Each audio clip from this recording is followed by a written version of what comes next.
I never reported what happened in Ward C, but it still follows me. My name is Dr. Ellen Marsh, and I worked as a supervising psychiatrist at Wichita State Psychiatric Hospital in Kansas for 14 years. I left in 1981. What I'm about to tell you is the reason why. In the fall of 1979, our hospital was selected for a clinical trial testing a new class of dopamine antagonists on patients with violent psychotic episodes. The pharmaceutical company promised results within weeks. The hospital administration saw funding. I saw 12 human beings who trusted us. The trial began on October 3rd. 12 patients, all male, ages ranging from 22 to 56. All had histories of violent outbursts that hadn't responded to conventional treatment. The drug was administered twice daily through IV infusion in Ward C, a secure wing on the fourth floor that had been empty for years before the study. I supervised the first week myself. The patients were calm, cooperative, their vitals were stable, blood work looked good. By day 4, several showed marked reduction in aggressive behaviors. The lead researcher, Dr. Kellerman, was ecstatic. He talked about publication, about expansion trials. On day 6, things changed. It started with patient 7. His name was Marcus Webb, a 31-year-old diagnosed with treatment-resistant schizophrenia. During morning rounds, I found him sitting upright in bed, staring at the wall. Not unusual, except he didn't blink. Not once during the entire 5 minutes I observed him. I checked his chart, vitals normal, EEG scheduled for the afternoon. By evening, 3 more patients had entered the same state. Upright, eyes open, unblinking, unresponsive to verbal commands or physical stimuli, but breathing, hearts beating, technically stable. The EEG results came back just after midnight. I was in my office when Dr. Kellerman called me down to the monitoring room. His voice sounded strange, tight. When I arrived, he was standing in front of the screen bank, hands shaking slightly as he held the printouts. "Look at this," he said, pointing to patient 7's readout. The EEG showed extraordinary brain activity, theta waves, delta waves, alpha waves, all firing in patterns I'd never seen. His brain was more active than someone in REM sleep, more active than someone solving complex problems. It looked like his mind was screaming, but his body was frozen. "He's awake in there," I whispered. Kellerman nodded. "They all are." By day 9, all 12 patients had entered the catatonic state. None of them moved, none of them spoke, but their EEG readings showed the same frantic neural activity, like they were trapped inside their own bodies, fully conscious, but completely paralyzed. We stopped the medication immediately. We tried stimulants, tried dopamine agonists to reverse the effect. Nothing worked. That's when the night shift nurse, a woman named Beth Connors, reported something I still can't explain. She was doing her 2 a.m. rounds on November 12th. The ward was silent except for the hum of the ventilation system and the rhythmic beeping of monitors. All 12 patients in their beds, eyes open, staring. Beth told me she felt watched as she moved through the ward. Not by the patients. They never tracked movement. never followed her with their eyes, by something else. She finished patient 12 and turned to leave. That's when she heard it, breathing. Not the shallow, mechanical breathing of the catatonic patients. Deep, deliberate breathing coming from behind her. She turned. All 12 patients were still in their beds, still frozen, but now every single one of them was looking directly at her. Their eyes had moved. Beth ran. She called me at home, barely coherent. I drove to the hospital at 3 in the morning and reviewed the security footage myself. The timestamp showed 2:04 a.m. The camera angle covered the entire ward. I watched Beth walk through, check each patient, turn to leave. Then I watched all 12 heads rotate in perfect synchronization, smooth, deliberate, tracking her movement toward the door. Then, just as smoothly, they turned back to their original positions. I rewound it, watched it again. The movement was identical each time, mechanical, precise, like they were being controlled by the same signal. Dr. Kellerman wanted to continue observation. The pharmaceutical company threatened legal action if we went public. Hospital administration sealed the ward and restricted access to essential personnel only. But I knew we had to get those men out.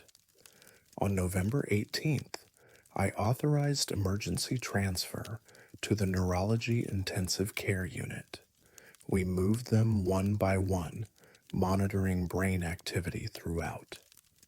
Every patient showed the same hyperactive EEG patterns. Conscious, aware, trapped. 3 days later, patient 7 died. Cardiac arrest. No warning. His heart simply stopped. Within 2 weeks, all 12 were dead. The pharmaceutical company buried the study. No publication, no follow-up, no official record of the trial exists in any medical database. The drug was never brought to market. Ward C was permanently sealed and later converted to storage. But I kept one thing, a copy of patient 7's final EEG reading taken an hour before he died. In the margin, the technician had written a note in shaky handwriting. Patient appeared to mouth words during recording, could not determine what he was trying to say, seemed distressed. I still have nightmares about those 12 men, about what they experienced during those weeks, fully conscious, fully aware, unable to move or scream or beg for help, about what they saw in that ward while their bodies betrayed them. Sometimes, late at night, I wonder if they're still in there somehow, still screaming, still trapped, still watching. I left Wichita in '81 and never practiced psychiatry again. But before I left, I went back to Ward C one final time. The door was locked. The lights were off. I stood in the hallway, staring at the small window in the door. For just a moment, I thought I saw 12 shapes, upright in the darkness, eyes open, all of them looking at me.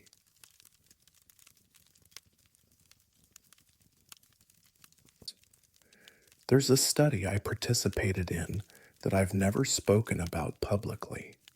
I know why it was buried.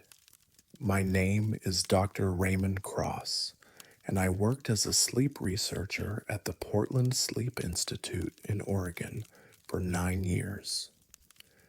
I left in 1984. What happened during Study 47 is the reason I stopped doing human trials entirely. The study began in March of 1983. We were testing a new class of stimulant compounds designed to help military personnel stay alert during extended operations. The The pharmaceutical sponsor wanted data on cognitive performance during prolonged wakefulness. Our goal was to keep volunteers awake for 11 consecutive days while monitoring brain function, reaction times, and psychological stability. We selected 6 healthy volunteers, all male, ages 23 to 35. All passed psychological screening, all signed extensive consent forms. The compensation was substantial, $5,000 for 11 days. The study protocol was straightforward. Volunteers would stay in individual monitoring rooms with observation windows. We'd administer the stimulant every 6 hours. Staff would rotate shifts to ensure constant supervision. We'd conduct cognitive tests every 4 hours and full psychological evaluations daily. The first 3 days went smoothly. The volunteers were energetic, talkative, even cheerful. Their test scores remained high. The stimulant seemed to be working exactly as designed. Dr. Sarah Hoffman, my co-investigator, was optimistic about publication. Day 4 brought the first signs of strain, irritability, difficulty concentrating, minor visual disturbances, floaters, peripheral shadows, normal for sleep deprivation. We documented everything, still within expected parameters. Day 6 changed everything. I was reviewing cognitive test results when one of our night technicians, a young man named David Park, knocked on my office door. It was just past 2 in the morning. His face was pale. "You need to see this," he said. I followed him to the observation corridor.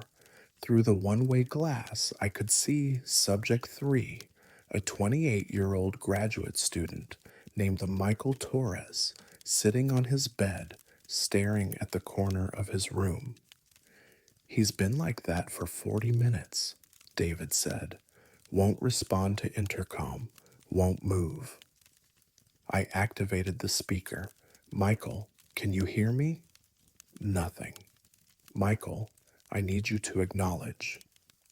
His head turned slowly toward the observation window. His eyes looked hollow, exhausted beyond measure, but he was looking at something, not at the window, past it, through it. "He's in the corner," Michael said, his voice flat. "The man in the gray suit. He's been there since midnight." I glanced at David. The room was empty except for Michael. "There's no one else in your room, Michael. You're experiencing a hallucination, which is normal for—" "He's watching me," Michael interrupted. "He hasn't moved. He just watches."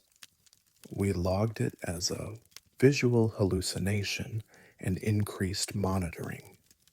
By morning, the episode had passed. Michael seemed embarrassed, apologetic. He insisted on continuing the study, but then Subject 5 reported the same thing. Day 7, 3 a.m., Subject 5, a 32-year-old software engineer named Thomas Brandt, pressed his call button repeatedly until someone responded. When the night nurse arrived, Thomas was standing pressed against the far wall of his room, eyes fixed on the corner opposite his bed. "The man," he kept saying, "the man in gray. He's right there. You have to see him." The nurse saw nothing. Neither did I when I arrived minutes later. But Thomas was adamant. He described the figure in detail: tall, thin, wearing an outdated gray suit, standing perfectly still in the corner, watching him with dark eyes. The exact description Michael had given. On day 8, Subject 1 reported the same figure, Then Subject 4. By day 9, 3 participants were seeing the same man in their rooms, same location, always the northeast corner, same appearance, same behavior, just a standing, watching, never moving. Dr. Hoffman suggested mass hallucination, a known phenomenon in group isolation studies. But these subjects were in separate rooms. They had no contact with each other, no way to coordinate their descriptions. I reviewed the security footage myself. Every camera angle, every room, every hour. The rooms were empty. But on day 9, at exactly 3:14 a.m., something happened that I still can't explain. I was alone in the observation room, watching the monitor feeds. All 6 subjects were awake, as they had been for over 200 hours.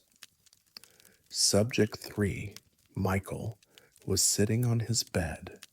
Subject 5, Thomas, was pacing. Subject 1 was reading. Then simultaneously, all 3 of them stopped what they were doing. They turned toward the northeast corner of their respective rooms. They were all looking at the same relative position, the same angle, the same height, as if following something with their eyes. I switched to the hallway cameras. Nothing. Switched to thermal imaging. No heat signatures except the subjects themselves, but all 3 were staring at something I couldn't see. Michael stood up slowly, walked toward his corner, stopped about 3 feet away. His lips moved like he was speaking, but the audio picked up nothing. Then he screamed. It was a sound I'd never heard a human make. Pure animal terror. He scrambled backward, hit the wall, slid down to the floor, covering his face with his hands. Thomas and Subject 1 reacted the same way, screaming, retreating, hiding their faces. We terminated the study immediately. Emergency medical evaluation, full psychiatric workups. All 6 volunteers were cleared physically, but 3 of them, Michael, Thomas, and Subject 1, never fully recovered psychologically. Michael stopped sleeping in rooms with corners. He moved into a yurt. Last I heard, he was living off-grid in Montana.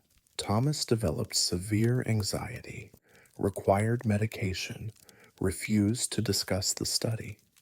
Subject 1 took his own life in 1985. His suicide note mentioned the man who never stopped watching. The pharmaceutical company killed the publication. The data was sealed. The stimulant never went to market. The study officially never happened, but I kept the security recordings. I've watched them hundreds of times over the years, frame by frame, looking for something, anything, that could explain what those men saw. On day 9, at 3:14 a.m., there's one frame, just one, where the camera in Michael's room glitches, static, pixelation. When it clears, there's a shadow in the corner that wasn't there before, just for a fraction of a second. It's too blurred to make out clearly, but it's tall, thin, and if you enhance the image enough, you can almost see the outline of a suit. I don't work with human subjects anymore. I don't believe in the supernatural. I'm a scientist, but I also know what I saw in those recordings. 3 men in 3 separate rooms, reacting to something in perfect synchronization, something none of us could see. I still think about that shadow in the corner, about the glitch in the footage, about the fact that all 3 survivors described the figure moving for the first time on day 9 at exactly 3:14 a.m., the same moment the camera caught that shadow. Sometimes I wonder if we didn't keep them awake too long, if we pushed past some threshold where the barrier between what we can see and what's always there became too thin. Sometimes I wonder if that man in gray is still in those rooms, still watching, still waiting for someone else to stay awake long enough to see him.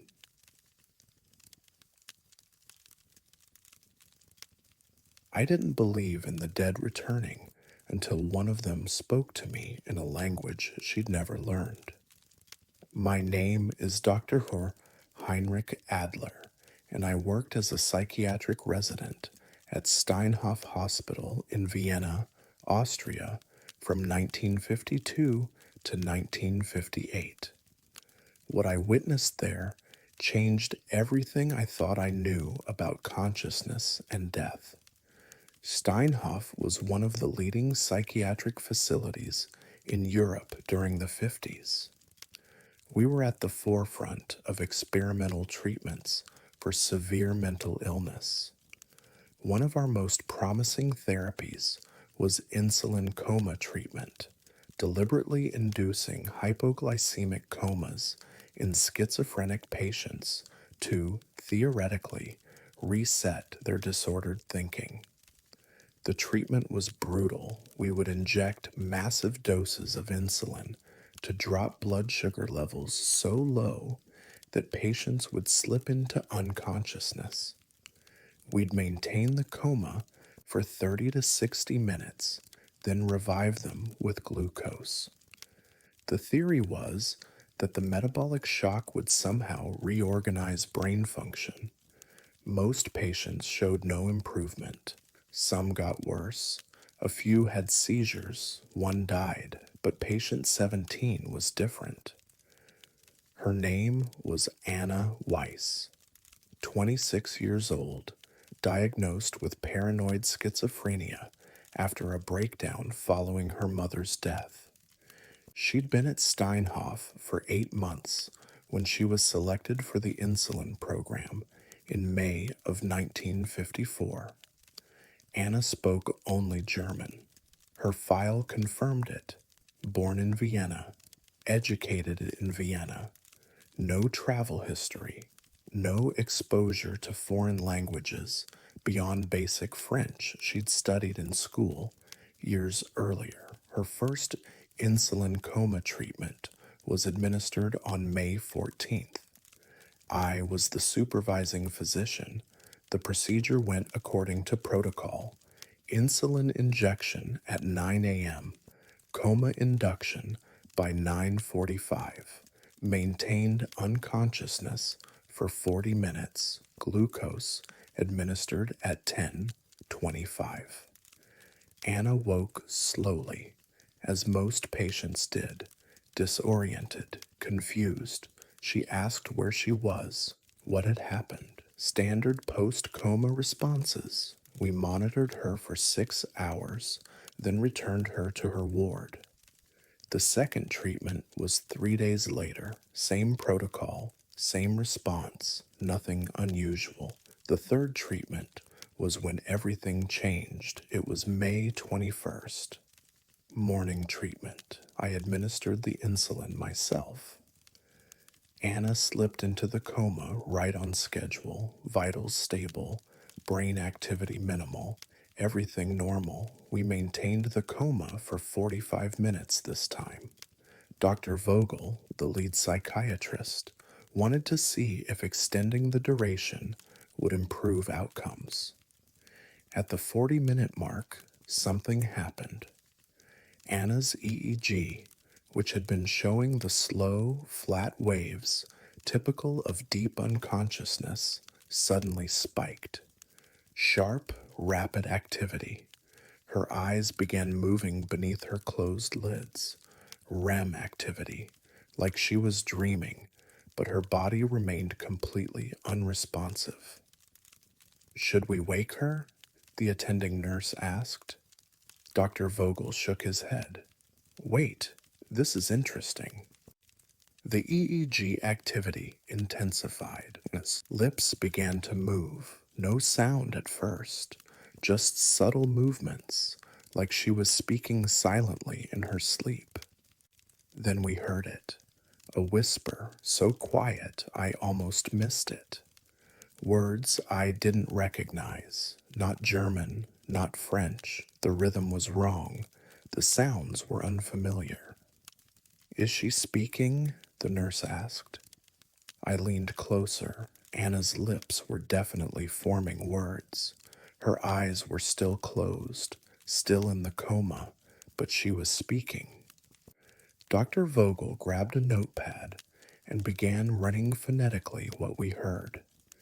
The words came faster, longer phrases, still whispered, but increasingly clear. It sounded like Romanian. I'd heard it before during a medical conference in Bucharest.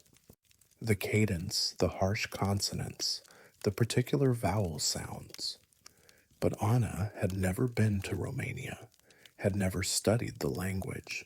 According to her file, she'd never even met anyone Romanian. Wake her, Dr. Vogel said suddenly. Now.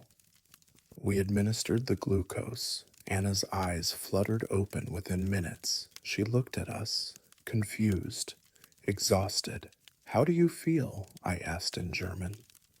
She stared at me for a long moment. Then, in perfect, fluent Romanian, she said something I later had translated. Why did you bring me back? We stared at her. The nurse actually stepped backward. Anna, Dr. Vogel said carefully in German, do you know what language you're speaking?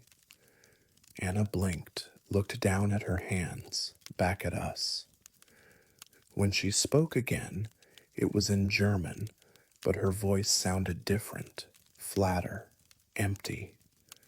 I don't understand the question. We played back the recording we'd made during her coma, made her listen to herself speaking Romanian. She went pale, shook her head. That's not me, she whispered. I don't know those words. But over the next 3 days, Anna began speaking Romanian spontaneously. Not all the time, just occasionally, mid-conversation, she'd slip into it without seeming to notice. She'd describe places in Romania, cities, streets, buildings, with perfect accuracy, places she'd never been. We consulted with a Romanian linguist from the university. He confirmed Anna was speaking fluent Moldavian Romanian, a specific regional dialect from the Northeast. Her accent, he said, was authentic, native level. Where did she learn this? He asked. I had no answer. Dr. Vogel halted her insulin treatments. We ran every neurological test available. Everything came back normal. No brain damage. No physical explanation for sudden language acquisition. But Anna kept speaking Romanian more and more frequently, and she began describing memories that weren't hers. She talked about a farmhouse near Iași, a well in a courtyard, a wooden fence that needed mending, a daughter named Lucia, a husband named Andre. None of it was true. Anna had never been married, had no children, had never left Austria, but the details were so specific, so vivid. On June 9th, Anna stopped eating. He said the food tasted wrong. She asked for mamaliga, a traditional Romanian dish. When we tried to give her German food, she became agitated. This isn't home, she kept saying in Romanian. I want to go home. You are home, I told her. You're in Vienna. You've always lived in Vienna. She looked at me with such profound sadness. No, she said quietly. I died in Iași in 1941. You brought me back to the wrong place. 3 weeks after her third insulin coma treatment, Anna Weiss died in her sleep. No warning, no medical explanation. Her heart simply stopped. She was 26 years old. The autopsy showed nothing. Healthy organs, healthy brain, no cause of death could be determined. But when we cleared out her room, we found something that still haunts me. On the wall beside her bed, Anna had scratched words into the plaster, Romanian words, over and over.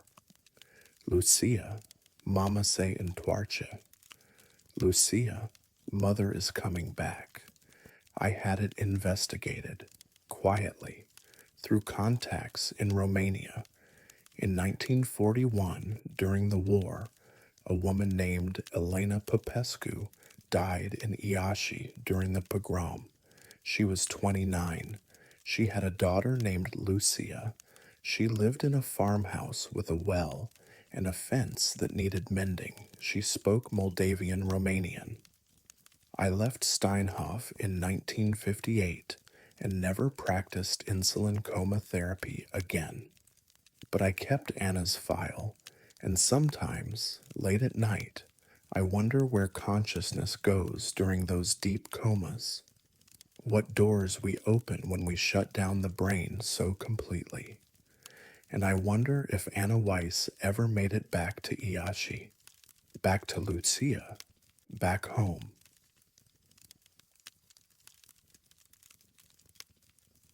There's a room in the basement of this building where people became someone else, and I'm the only one who remembers. My name is Dr. Margaret Chen, and I worked as a research psychiatrist at the Allen Memorial Institute in Montreal, Canada, from 1957 to 1963. What I witnessed during those years remains classified, but I'm 79 years old now, and silence has become a heavier burden than truth. The project didn't have an official name when I arrived. We called it the Sleep Room Study. Dr. Cameron, the Institute director, called it a depatterning and psychic driving. The funding came from sources we weren't supposed to question. Years later, I learned it was the CIA, Project MK Delta, one of many. The goal was simple in theory: erase pathological behavior patterns through sensory deprivation, drug-induced comas, and repetitive audio messages. Break down the personality completely, then rebuild it. A clean slate. The reality was something else entirely. I was assigned to monitor subjects in the isolation chambers. Small, soundproof rooms in the basement. No windows, no light unless we provided it.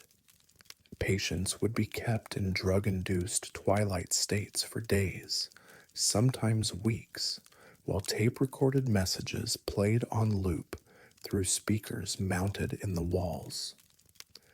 Most subjects were psychiatric patients who'd consented to experimental treatment. Others were sent by courts. Some were volunteers from the university.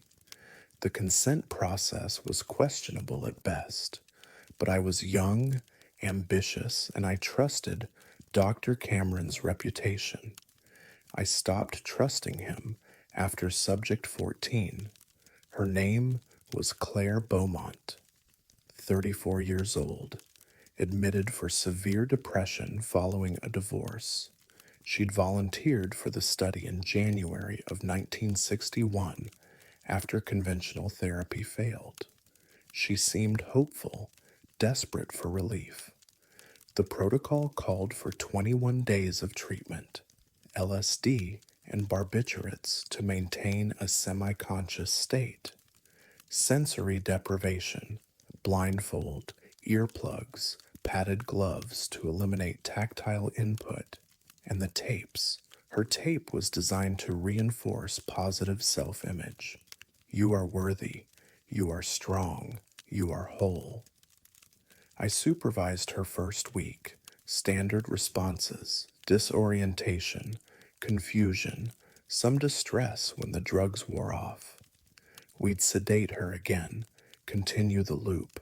She'd wake for brief periods, barely coherent, then slip back under. On day 8, something changed. I entered the chamber for routine monitoring at 2 a.m. The tape was playing as scheduled. Claire was lying on the cot, blindfolded, breathing steadily. But when I checked her pulse, she grabbed my wrist. Her grip was strong, deliberate, not the weak, drugged grasp I was used to from sedated patients. Please, she whispered, don't let him take over. Claire, no one's taking over.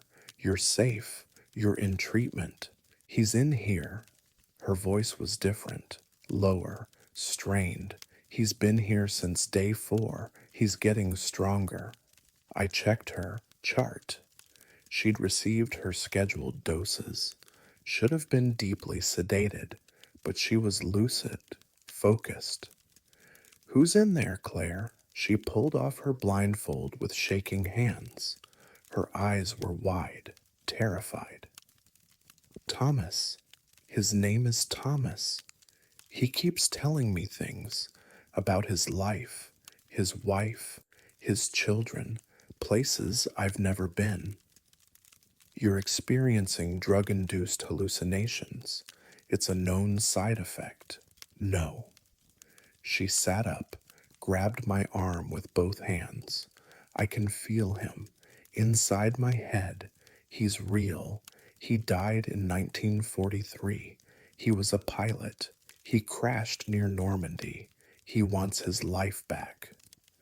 I sedated her immediately and reported the episode to Dr. Cameron. He dismissed it as psychotic break, increased her drug dosage, extended her isolation, but Claire's episodes continued. Day 12, she woke screaming in French, fluent, rapid French. Her file indicated she spoke only English, but she was shouting about engine failure, about fire, about the ground coming up too fast. When she came back to herself, she had no memory of it. Day 15. I found her ring on the walls with her fingernails. Names, dates, details about a family in Manchester, a wife named Elizabeth, 2 sons, Robert and James. None of it connected to Claire's actual life. I can see his memories, she told me during a lucid moment. They're more real than mine now. Sometimes I forget which life is which. Dr. Cameron ordered continuous monitoring. I was assigned to 12-hour shifts in the observation room outside her chamber. Through the one-way glass, I watched Claire deteriorate. She began speaking as Thomas, not hallucinating, not role-playing. She was him. Different voice, different mannerisms, different personality entirely. She'd sit up, look around the chamber with confusion, and say in a clipped British accent, "Where am I? What year is this?" Then she'd scream, thrash, fight against invisible restraints. "Get out! This is my body! Get out!" On day 19, Claire stopped being Claire at all. She sat calmly on the cot when I entered for morning check, looked at me with clear, focused eyes, smiled. "Good morning," she said in that British accent. I'm afraid Claire isn't here at the moment. The way she said it, the way she held herself, the slight smile. It wasn't Claire. Where is she? I asked, knowing how insane the question sounded. Sleeping, I suppose. Resting. I've taken over now. It's easier this way. Less fighting. I ended the session immediately, pulled her from isolation. She was hospitalized for psychological evaluation. For 6 months, Claire Beaumont believed she was Thomas Barrett, a Royal Air Force pilot who died in 1943. She spoke in his accent, recalled his memories, wrote letters to his widow. She could describe the cockpit layout of a Spitfire Mark V in perfect detail, could recite serial numbers, squadron assignments, mission dates. We verified them. Every detail was historically accurate. Then, slowly, Claire began returning. Thomas would recede for hours, then days. She'd have gaps in her memory. She'd find herself doing things, saying things, having knowledge that wasn't hers. By December, Thomas was gone, but Claire was never the same. She insisted she'd lived 6 months as someone else, someone who'd died 18 years before she was born. The project was quietly shut down in 1963 after the CIA connection was exposed. Dr. Cameron died in 1967. Most of the records were destroyed. But I kept my notes on Claire. I visited her once in 1976. She was living alone in Ottawa, working as a librarian, seemed stable, quiet. Before I left, she showed me something, a photograph she'd found in an archive, a young RAF pilot in uniform, dark hair, kind eyes. "That's Thomas," she said. "That's the man who lived in my head." I looked at the photo, at the name printed below. Flight Lieutenant Thomas Barrett, killed in action, August 1943.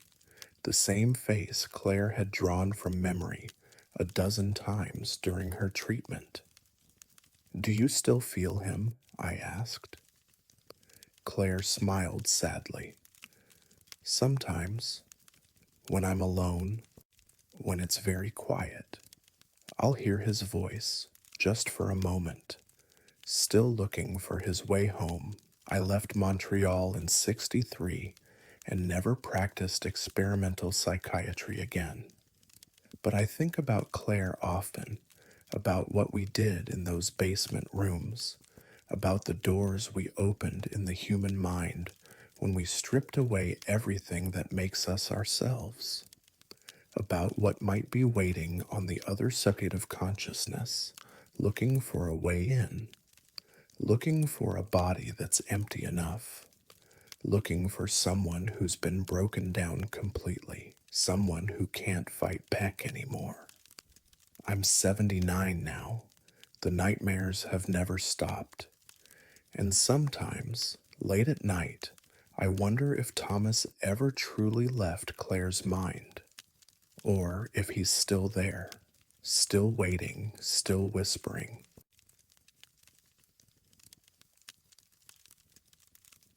I found the journals in a sealed estate box, and what I read made me understand why they were never meant to be opened. My name is Dr. Elizabeth Harrow, and I worked as a medical historian and archivist at George Washington University in Washington, D.C. from 1998 to 2012. In 2004, I was contracted to catalog the personal effects of Dr. Walter Freeman, the physician who popularized the transorbital lobotomy in America. Most people know Freeman performed over 3,000 lobotomies between 1936 and 1967. What they don't know is what happened to some of his most successful cases. The estate materials arrived in 47 boxes. Medical journals, correspondence, case files, surgical instruments, photographs, standard archival work. Disturbing, given the subject matter, but straightforward. Box 32 was different. It was sealed with tape that had yellowed with age. A handwritten label read, Patient Journals, Personal Research, Not for Publication. Inside were 19 leather-bound journals. Patient journals recovered from long-term care facilities after the subjects died. Freeman had collected them over 3 decades. Each one had a patient number and a date range. Each one had been marked with a red tab on specific pages. I opened the first journal, Patient 407, female. Lobotomy performed March 1942. The journal began 6 months post-surgery. Most entries were mundane, meals, weather, simple observations written in shaky handwriting, the kind of basic cognitive function you'd expect from someone recovering from prefrontal cortex damage. Then I reached the red-tabbed page. November 3rd, 1942. The handwriting changed, smoother, more controlled. The entry read, I drew the symbol again today. I don't know why. It feels important, like remembering something from before I was born. Below the text was a symbol, carefully drawn, geometric, unlike anything I'd seen, a circle with 3 intersecting lines forming a strange angular pattern inside. I turned to the next red-tabbed journal. Patient 523, male. Lobotomy performed June 1948. The marked page was dated August 1949. The symbol appeared in my dream last night. I woke up and drew it immediately. I have to draw it. I don't know what it means, but I have to. The same symbol, identical proportions, same geometric pattern. I checked the next journal. Patient 611, female, 1952, the same symbol. I went through all 19 journals. Every single one contained the symbol. Different patients, different years, different facilities across the country. None of them had contact with each other, no way to share information. But they all drew the same thing. I contacted Dr. Freeman's surviving family. His daughter, Carolyn, was hesitant to speak with me. She'd spent her life distancing herself from her father's legacy. Did your father ever mention anything unusual about his successful cases? I asked. Anything about symbols or shared behaviors? Long silence on the phone. The drawings, she finally said. He called them the drawings. She agreed to meet me at a coffee shop in Virginia. She was 78, small and frail, with her father's sharp eyes. My father became obsessed with them near the end of his life, she told me. He'd received reports from care facilities about patients drawing the same symbol repeatedly. At first, he thought it was coincidence, some kind of archetypal image emerging from damaged neural pathways. But, I prompted. But then he started tracking it. 17 patients across 12 states, all drawing the same thing. He tried to have it analyzed, showed it to anthropologists, religious scholars, mathematicians. No one could identify it. It didn't match any known symbology. What did he think it meant? Carolyn's hands shook as she stirred her coffee. He thought the lobotomy had damaged something, not just brain tissue, something else. He thought he'd severed some kind of barrier in their minds, that they were seeing something or receiving something from somewhere else. She pulled a folder from her bag. Photocopies of letters her father had written but never sent. To colleagues, to researchers, to psychiatrists. In one letter, dated December 1965, Freeman wrote, "The symbol appears in their dreams first. Then they feel compelled to reproduce it. They describe it as remembering rather than creating. Several patients have reported that drawing it brings relief, as though completing an important task. When prevented from drawing, they become agitated. I fear I have not healed these minds, but opened them to something we don't understand." "Did he ever figure it out?" I asked. Carolyn shook her head. "He died in 1972. Near the end, he became paranoid, thought he was being watched. He sealed those journals himself and left instructions they should never be published."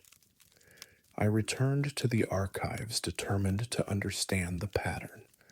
I had the symbol analyzed by a cryptographer. No linguistic meaning. I showed it to a neuroscientist. No neurological significance. I even consulted a physicist who specialized in quantum mechanics.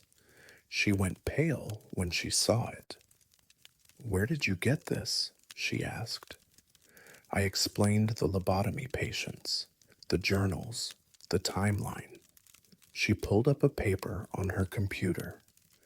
A theoretical physics study from 1998 exploring mathematical representations of higher dimensional spaces. The symbol was there, not identical, but remarkably similar. A two-dimensional projection of a four-dimensional geometric construct. "This shouldn't be possible," she said. "These patients were drawing this in the 40s and 50s. We didn't develop this mathematical framework until the 90s. What does it represent? In theory, a doorway, a point of intersection between dimensional spaces. But it's purely theoretical. There's no way ordinary people, especially people with severe brain damage, could visualize this without advanced mathematical training." I spent 6 months researching. I tracked down 3 surviving lobotomy patients who'd been documented drawing the symbol. 2 refused to speak with me. The third, a woman named Dorothy Mills, was 89 years old and living in a care facility in Pennsylvania. She'd been lobotomized in 1954 at age 26. When I showed her the symbol, she smiled. "I still see it sometimes," she said. "When I close my eyes, it's like a door." "A door to what?" Her smile faded. "To the place we're not supposed to remember. The place we all came from before birth. The place we go back to after death." She leaned closer. The surgery made the wall thin. I can almost see through it now. There are people on the other side, waiting. Waiting for what?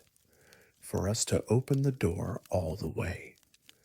I left that facility and never returned to the project. I requested a transfer to a different archive, different subject matter, anything but Freeman's work. But I kept copies of the symbol. Sometimes, late at night, I find myself drawing it. Not consciously.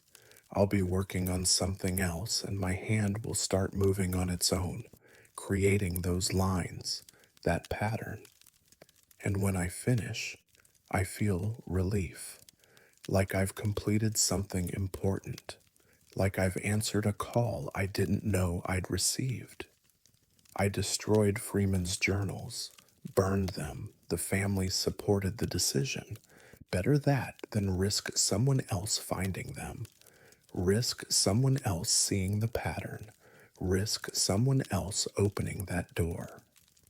But I still have the symbol memorized. I can draw it perfectly from memory. And lately, I've started seeing it in my dreams. The same dream every time. A gray door in an empty room, and on the door, carved deep into the wood, is the symbol. I always wake up before the door opens, but one day, I know I won't. One day, I'll reach for the handle, and I'll find out what's been waiting on the other side for all these years. What all those lobotomy patients saw through the thin wall of their damaged minds. What Freeman unleashed when he severed those crucial connections in 3,000 human brains. I'm 63 now, and I can feel the door getting closer.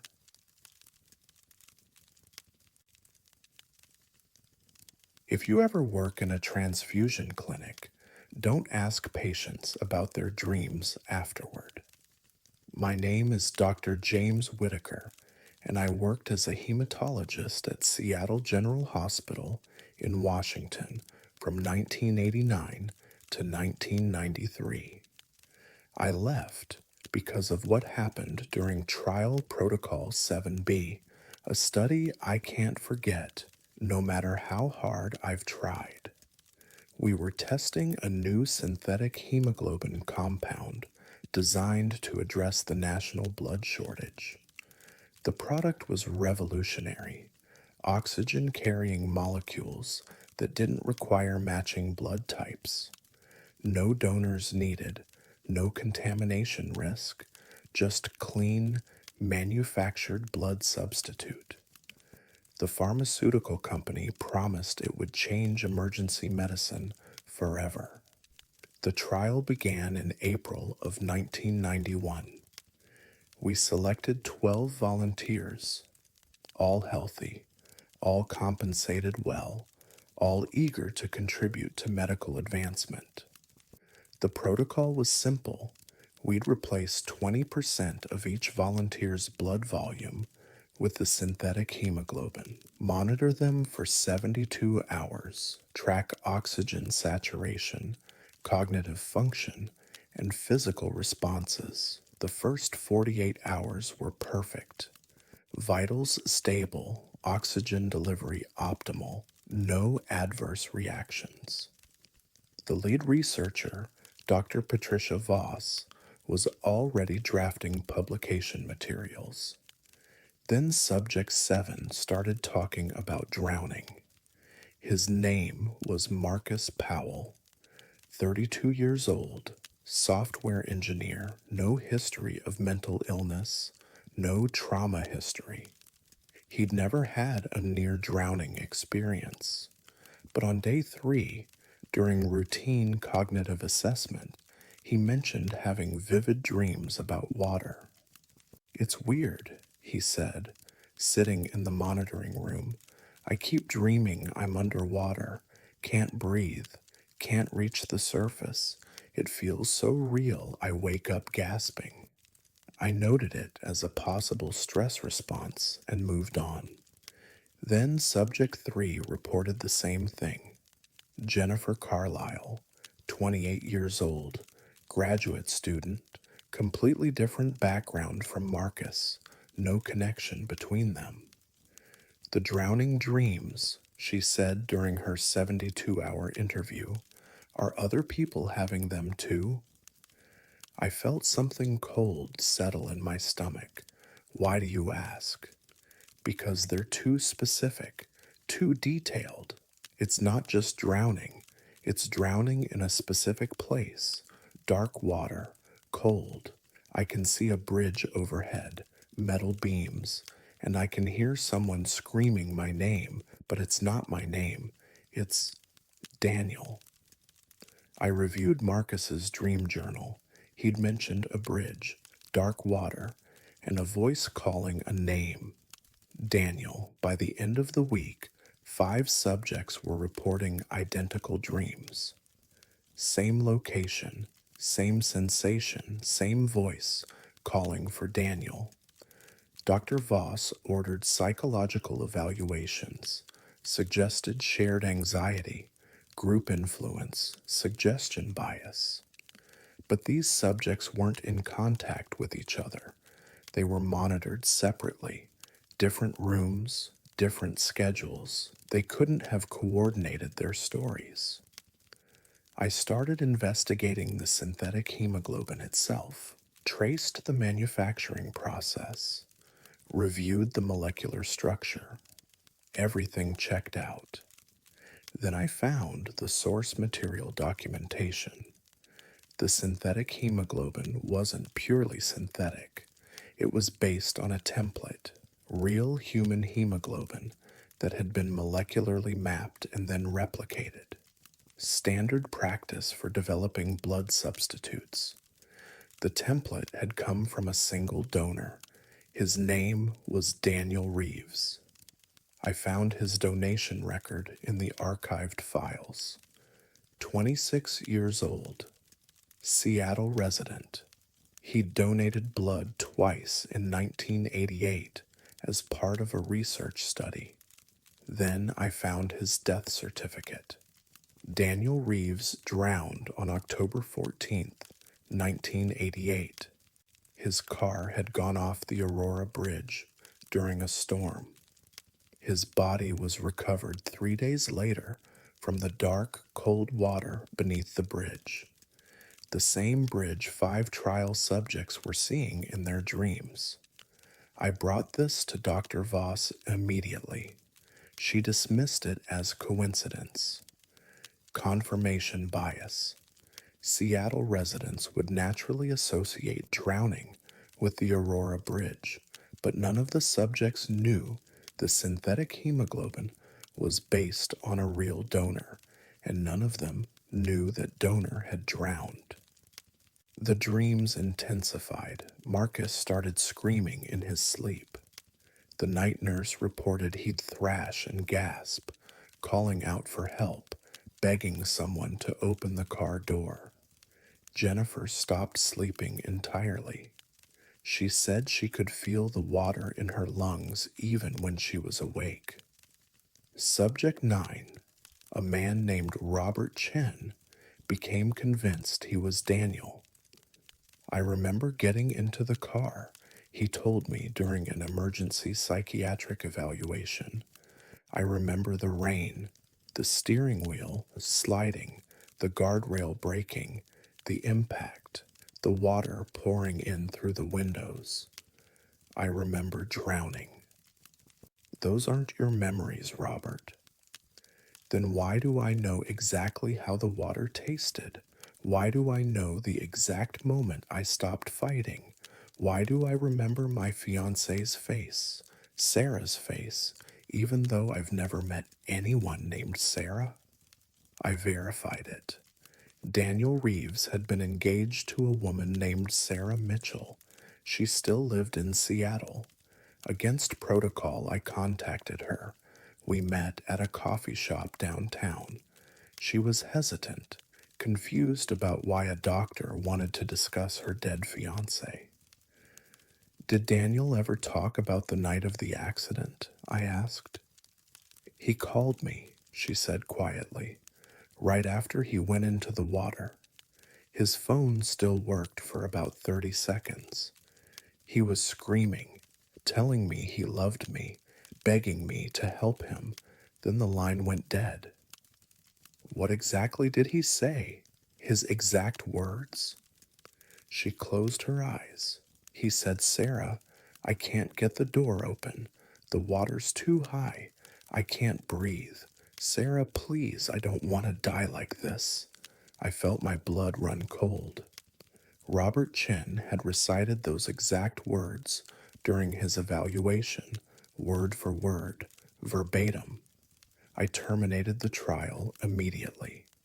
Dr. Voss fought me. The pharmaceutical company threatened litigation, but I didn't care. We transfused all 12 subjects with real blood, flushed the synthetic hemoglobin from their systems completely. The dreams stopped, but the memories didn't. 5 subjects, Marcus, Jennifer, Robert, and 2 others, retained fragments of Daniel's life, things they couldn't possibly know, details about his childhood, his favorite restaurant, the song that played at his senior prom, his mother's maiden name, all accurate, all verifiable, all impossible. The pharmaceutical company buried the study. The synthetic hemoglobin was never brought to market. All documentation was sealed under legal settlement.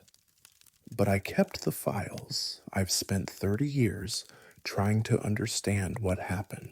The prevailing theory is cellular memory, the idea that memories can be stored in tissues beyond the brain. But that's mostly been debunked. Yet 5 people carried pieces of a dead man's consciousness in their veins. They dreamed his death, remembered his life, spoke his final words. I tracked down the subjects over the years. Most tried to forget, moved on. But Marcus Powell still won't drive over bridges. Jennifer Carlisle developed aquaphobia so severe she can't shower without panic attacks. Robert Chen changed his name legally to Daniel. He says he feels like he's living 2 lives simultaneously, his own and someone else's, someone who drowned in dark water under a bridge, screaming for a woman named Sarah. I left hematology in '93, couldn't look at blood the same way anymore. Couldn't shake the feeling that every red cell carries something we don't understand. Some imprint, some echo of the person it came from, some ghost in the hemoglobin. I'm 68 now. I don't donate blood anymore. And I tell everyone I know to think carefully before accepting transfusions, not because of disease or contamination, but because of what else might be transferred, what memories might flow into your veins with someone else's blood, what dreams you might start having, what voice might start calling your name in the dark water, whose life you might start living alongside your own. I still have nightmares sometimes. Even though I never received the synthetic hemoglobin, even though Daniel's blood never entered my system, but I spent so many hours reviewing his death certificate, looking at his photo, reading the accident reports, interviewing his fiancée. Sometimes I wonder if you can catch memories just from knowing them, if trauma can transfer through proximity, if studying someone's death too closely lets them in somehow, because lately I've been having dreams about bridges, about dark water, about a voice calling a name that isn't mine. Daniel.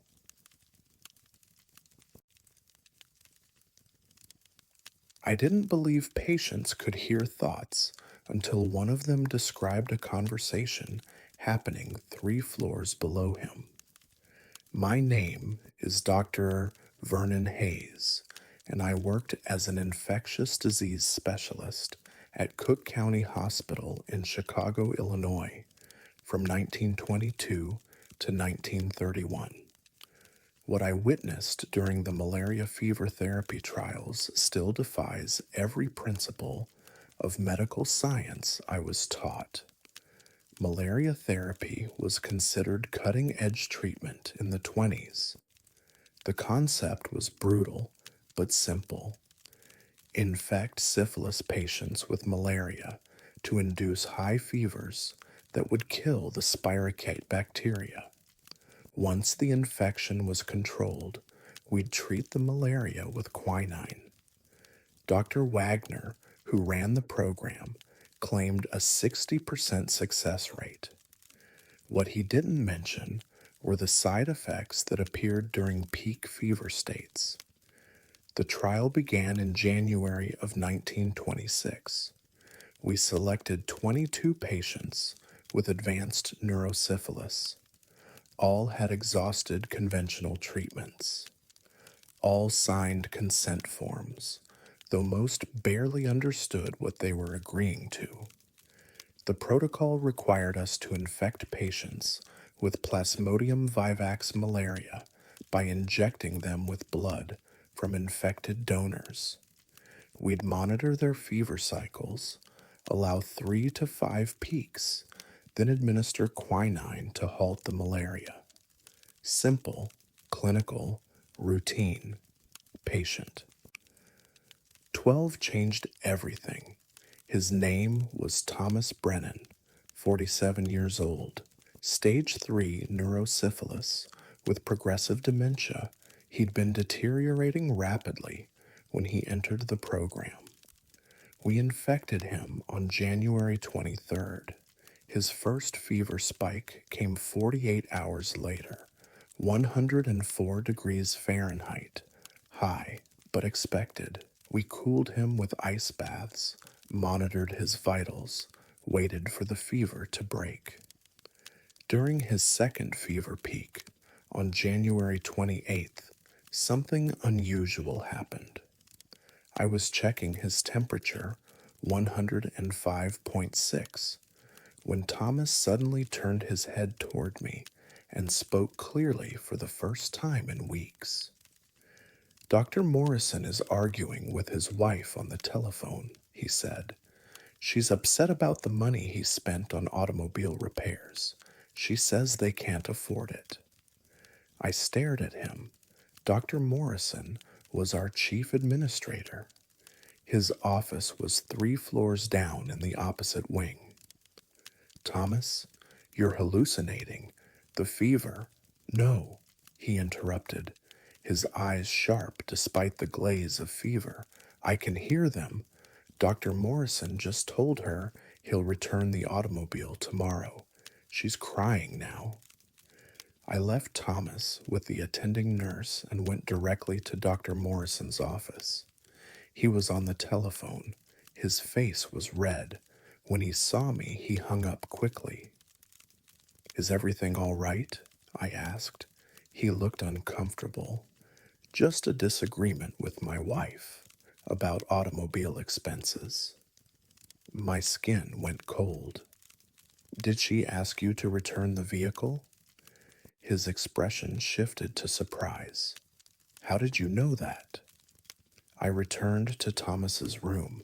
His fever had climbed to 106. He was staring at the ceiling, lips moving silently. What are you hearing, Thomas? I asked. Everything, he whispered. Every conversation in this building. The nurses discussing shift changes. The patient in room 7 praying. The janitor thinking about his daughter. It's all so loud. Thinking. You can hear thoughts? When the fever is this high, yes. It's like the walls disappear, like my skull opens up and everything pours in. I documented this as fever-induced delirium, but over the next week, 5 more patients reported similar experiences during peak fever states. Patient 7 described a conversation between 2 doctors in the cafeteria, accurately, down to specific details about a surgical complication. Patient 15 quoted a nurse's private thoughts about leaving her husband. Patient 19 recited a letter being written by a patient 2 floors above him, word for word. The letter we later verified existed. Dr. Wagner insisted it was coincidence, unconscious information gathering, confabulation. He refused to consider any paranormal explanation. But I started testing it.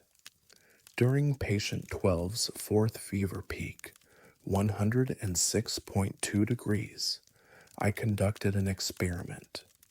I asked my colleague, Dr. Sarah Chen, to go to the basement records room and think about a specific number I'd written on a card. A 4-digit number she hadn't seen. Thomas was 3 floors above her, fever delirious, eyes half closed. I sat beside his bed. Thomas, can you tell me what number Dr. Chen is thinking about? His eyes rolled back. For a moment, I thought he'd lost consciousness. Then he spoke. 7392. I opened the sealed envelope containing the number I'd given Dr. Chen. 7392. I performed the same test with 3 other patients during their fever peaks. All 3 got the numbers correct. Statistical impossibility. Dr. Wagner demanded I stop, called my methods unscientific, threatened to report me to the medical board for conducting unauthorized experiments. But I couldn't stop. I had to understand what was happening to these men's minds at 106 degrees. The breakthrough came on February 19th. Patient 12's fever spiked to 107, dangerous territory. We prepared to intervene, but Thomas grabbed my wrist with surprising strength. I can see them, he gasped. See who? The dead ones, the patients who died here. They're standing in the corners. They're watching us. His grip tightened. They're trying to tell me something. Thomas, you're hallucinating. Room 4C, the patient who died there last week. His name was Robert Kimball. He says his death wasn't natural. He says Nurse Mitchell gave him the wrong medication intentionally. I froze. Robert Kimball had died suddenly 6 days earlier. Cardiac arrest, according to the report. But there had been whispers among staff, questions about the medications logged that night. What else is he telling you? Potassium, chloride, intravenous, 10 times the prescribed dose. She was in love with his brother. She wanted Robert gone. I reported it to the police, quietly. They investigated, found discrepancies in the medication logs. Nurse Mitchell was arrested 3 weeks later. She confessed. Robert Kimball's brother had promised to marry her if Robert died, and she received the inheritance. Everything Thomas had said was true. The fever therapy program continued for 2 more months. By April, we'd treated 17 patients through full malaria cycles. 12 survived. 5 died from complications.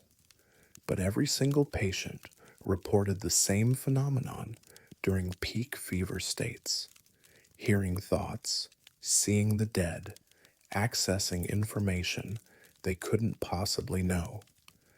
Dr. Wagner published our success rates with syphilis treatment, never mentioned the psychological phenomena, never acknowledged what we'd discovered.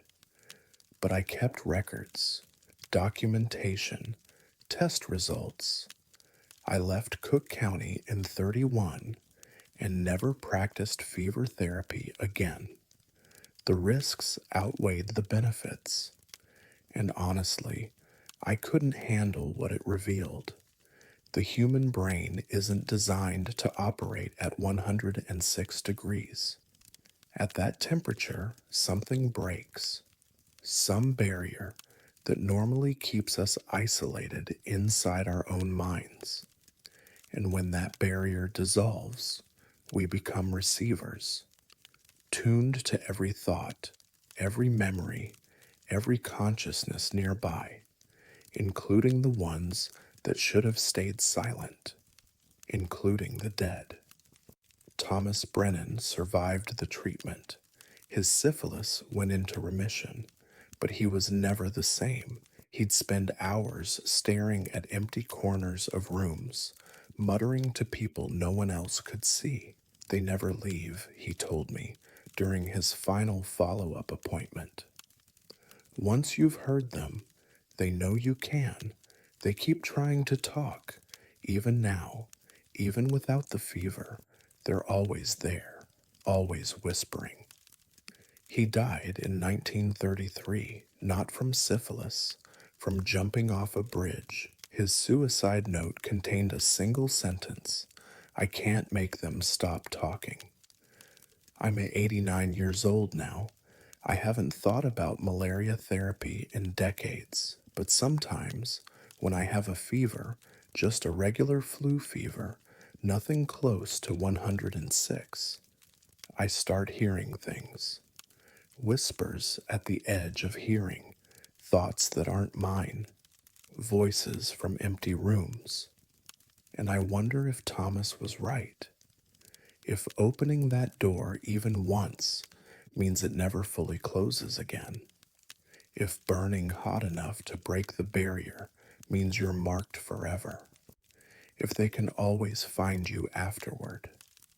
The ones who died, the ones still waiting to be heard, still whispering in the corners, still trying to tell us what they know, what they've seen on the other side. What's waiting for all of us eventually. I keep my thermostat low now, avoid fevers, take medication at the first sign of temperature elevation, because I don't want to hear them again, don't want to know what they're trying to tell me, don't want to see what Thomas saw in those corners. Some barriers should never be crossed, some doors should stay closed, even if it means we'll never know what's on the other side.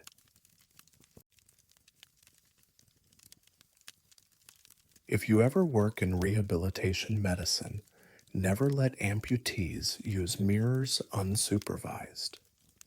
My name is Dr. Christina Lundgren, and I worked as a physical therapist at Karolinska Institute's rehabilitation clinic in Stockholm, Sweden, from 1974 to 1978. I left because of what happened during the mirror box therapy trial, a study that revealed something impossible about phantom limbs. Mirror therapy was revolutionary for its time. The concept was elegant. Place a mirror vertically between the patient's limbs so the reflection of their intact limb appears where their missing limb should be. The brain perceives two limbs again. Phantom pain decreases, simple visual trickery for neurological relief. We began the trial in September of 1976 with 12 amputees. All had chronic phantom limb pain. All had tried conventional treatments without success. Mirror therapy was their last hope. The protocol was straightforward: 20-minute sessions, 3 times per week. Patients would perform movements with their intact limb while watching the mirror reflection. Their brains would be fooled into thinking both limbs were moving. Pain would theoretically subside. The first month showed promising results.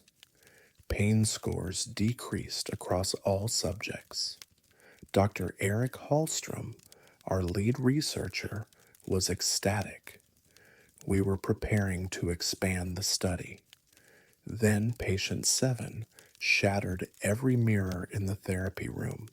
Her name was Ingrid Svensson, 43 years old, left arm amputated below the elbow after a factory accident 2 years prior, severe phantom pain that prevented sleep. She'd been desperate for relief. Her first 3 sessions went perfectly. Pain reduction, positive attitude, improved mood.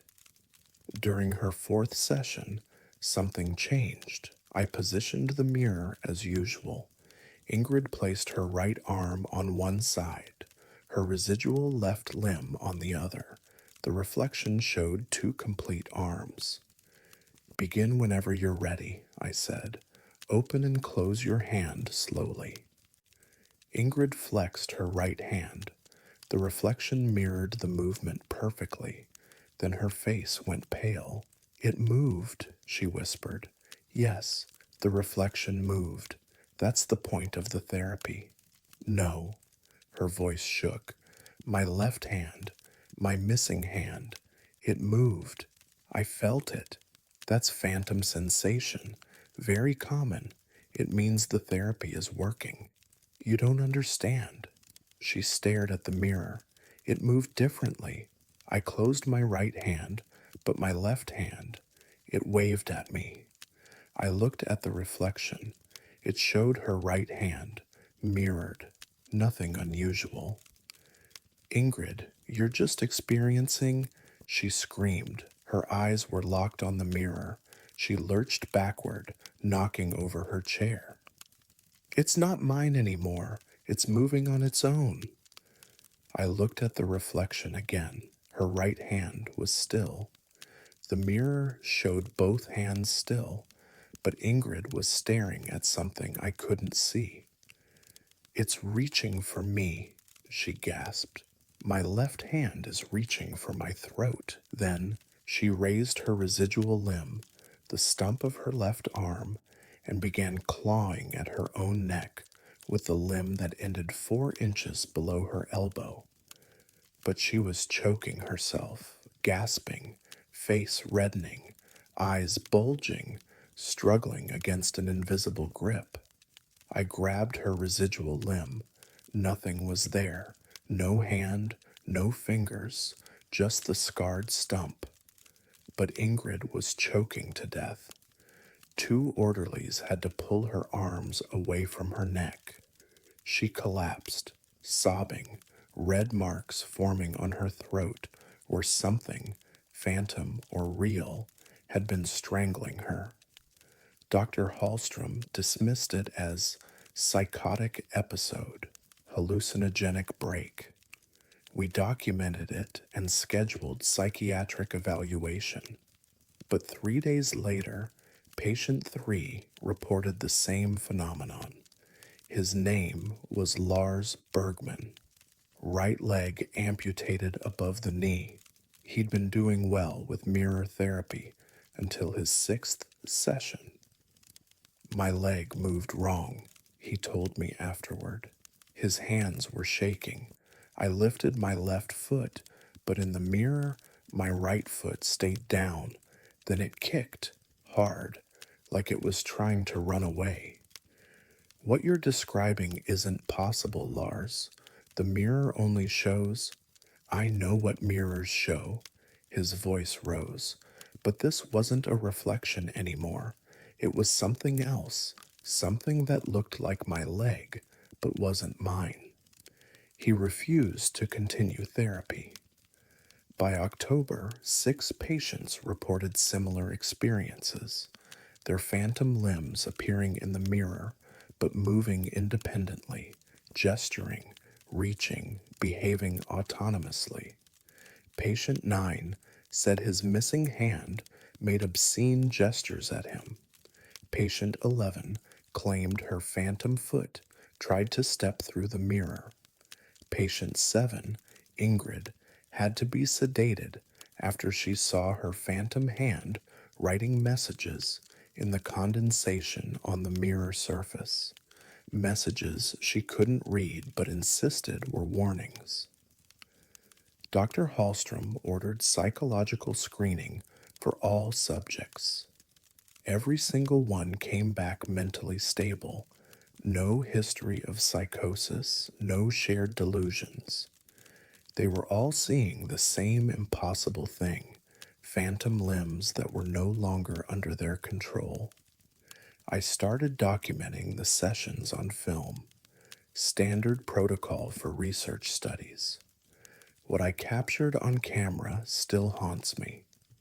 October 27th. Patient 7, Ingrid Svensson. 7th therapy session.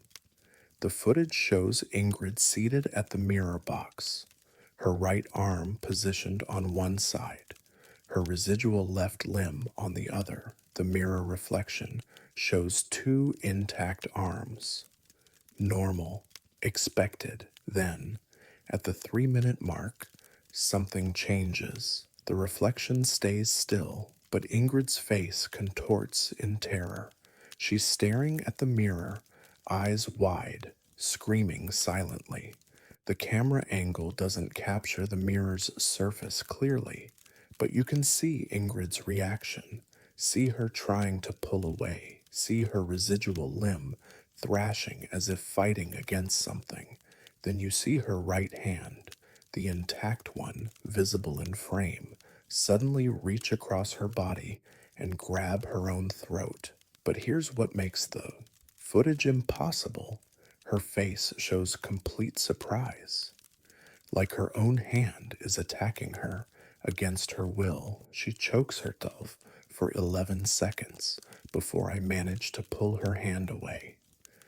When I reviewed the footage later, I noticed something else.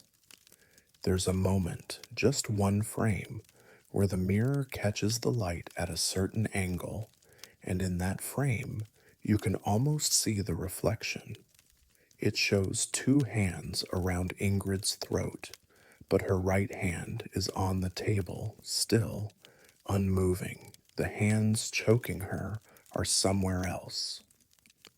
We terminated the study on November 3rd after Ingrid Svensson destroyed the therapy room.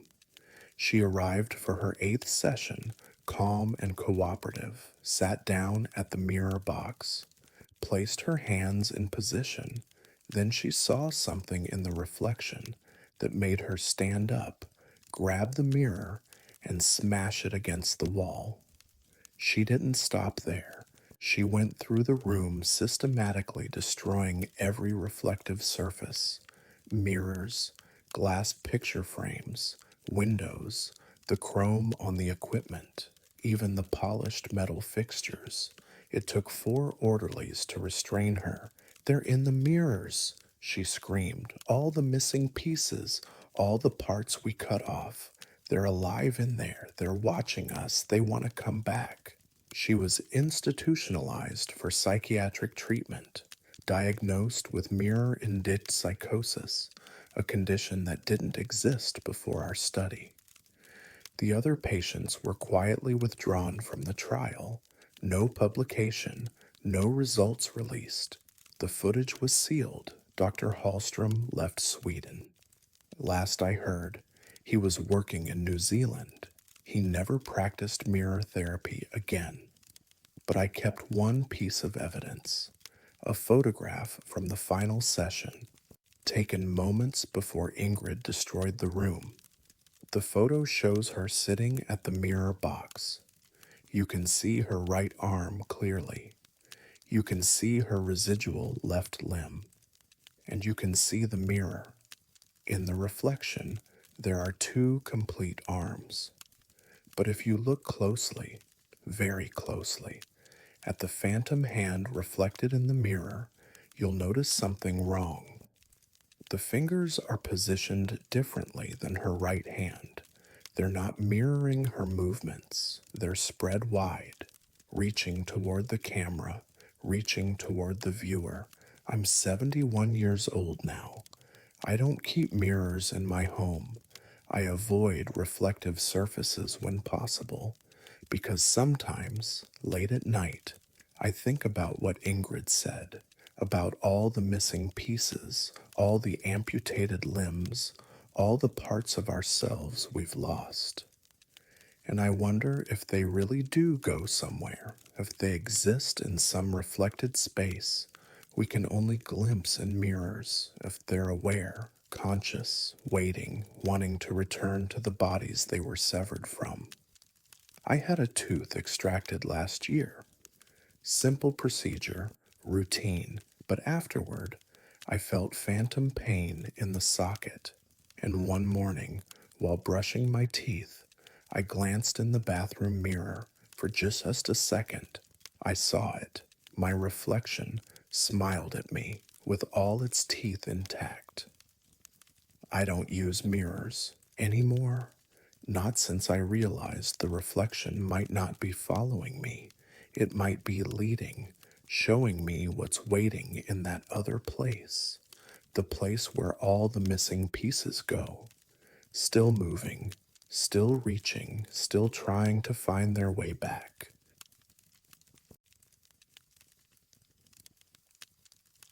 There's a ward that was demolished in '79, and I'm the only nurse who remembers why. My name is Carolyn Webb, and I worked as a registered psychiatric nurse at Chelmsford Private Hospital in Sydney, Australia from 1973 to 1979. What happened in the deep sleep unit during those years still haunts me 40 years later. The deep sleep therapy program was Dr. Harry Bailey's creation. His theory was simple: keep psychiatric patients in barbiturate induced comas for weeks at a time.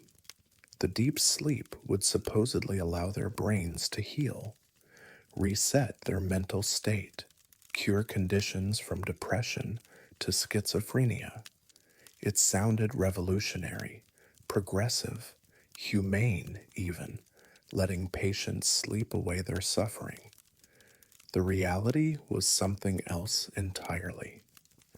I was assigned to the deep sleep unit in January of 1975. Ward 5, third floor, 12 beds in semi private rooms. The patients were kept unconscious for days, sometimes weeks. We'd wake them briefly for feeding, then sedate them again. My job was straightforward: monitor vitals, turn patients to prevent bed sores, chart medication schedules, and report any complications. The first complication I noticed wasn't medical. It was patient 8, a woman named Margaret Foster, 46 years old, severe depression. She'd been under for 11 days when I heard her talking, not mumbling, not delirious rambling, clear, conversational speech, but she was unconscious, eyes closed, breathing slow and deep, completely unresponsive to stimuli, yet her lips were moving, forming words. I leaned closer. "Please stay," she was saying. "Just a little longer. It's so peaceful here." I checked her medication log. Full dose administered 2 hours prior. She should have been completely non-responsive. "Margaret," I said softly, "can you hear me?" No response, but she kept talking. "The woman in white says I can stay. She says I don't have to go back. It's warm here, safe, no pain." I reported it to Dr. Bailey during morning rounds. He dismissed it as unconscious vocalization, suggested the barbiturates were allowing her to verbalize dream states, but 3 days later, I heard another patient saying the same thing. Patient 3, male, early 30s, schizophrenia, under for 9 days. "The woman in white," he murmured, eyes closed, deeply sedated. "She's here again. She wants me to stay. She says it's better here than waking up." Same phrase, same description, different patient. I mentioned it to Sarah Brennan, the night shift nurse. She went pale. "The woman in white," she repeated. "Margaret said that?"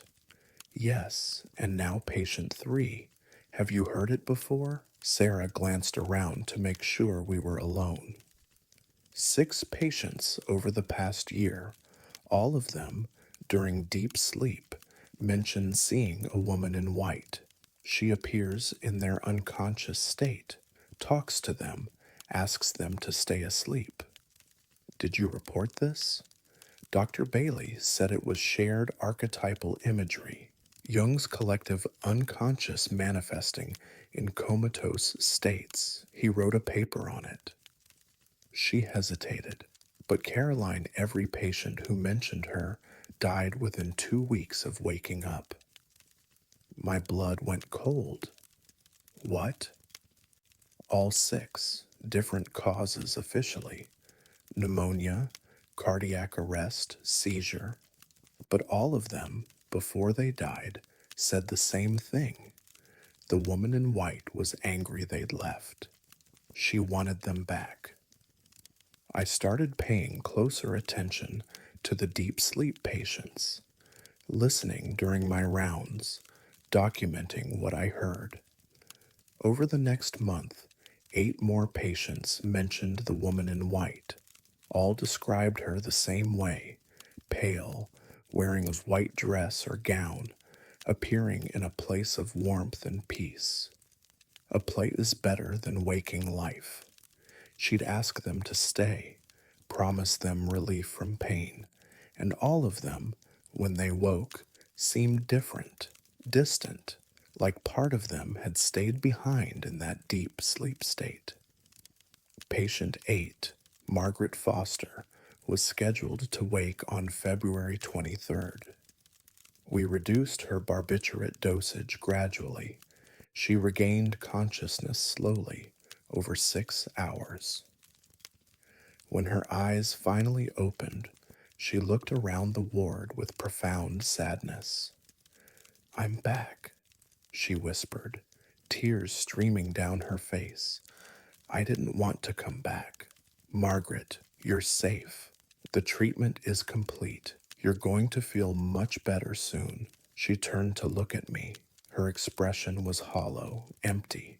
"She's angry I left. She said I made a promise. She said I have to come back to her." "Who?" "Margaret, the woman in white.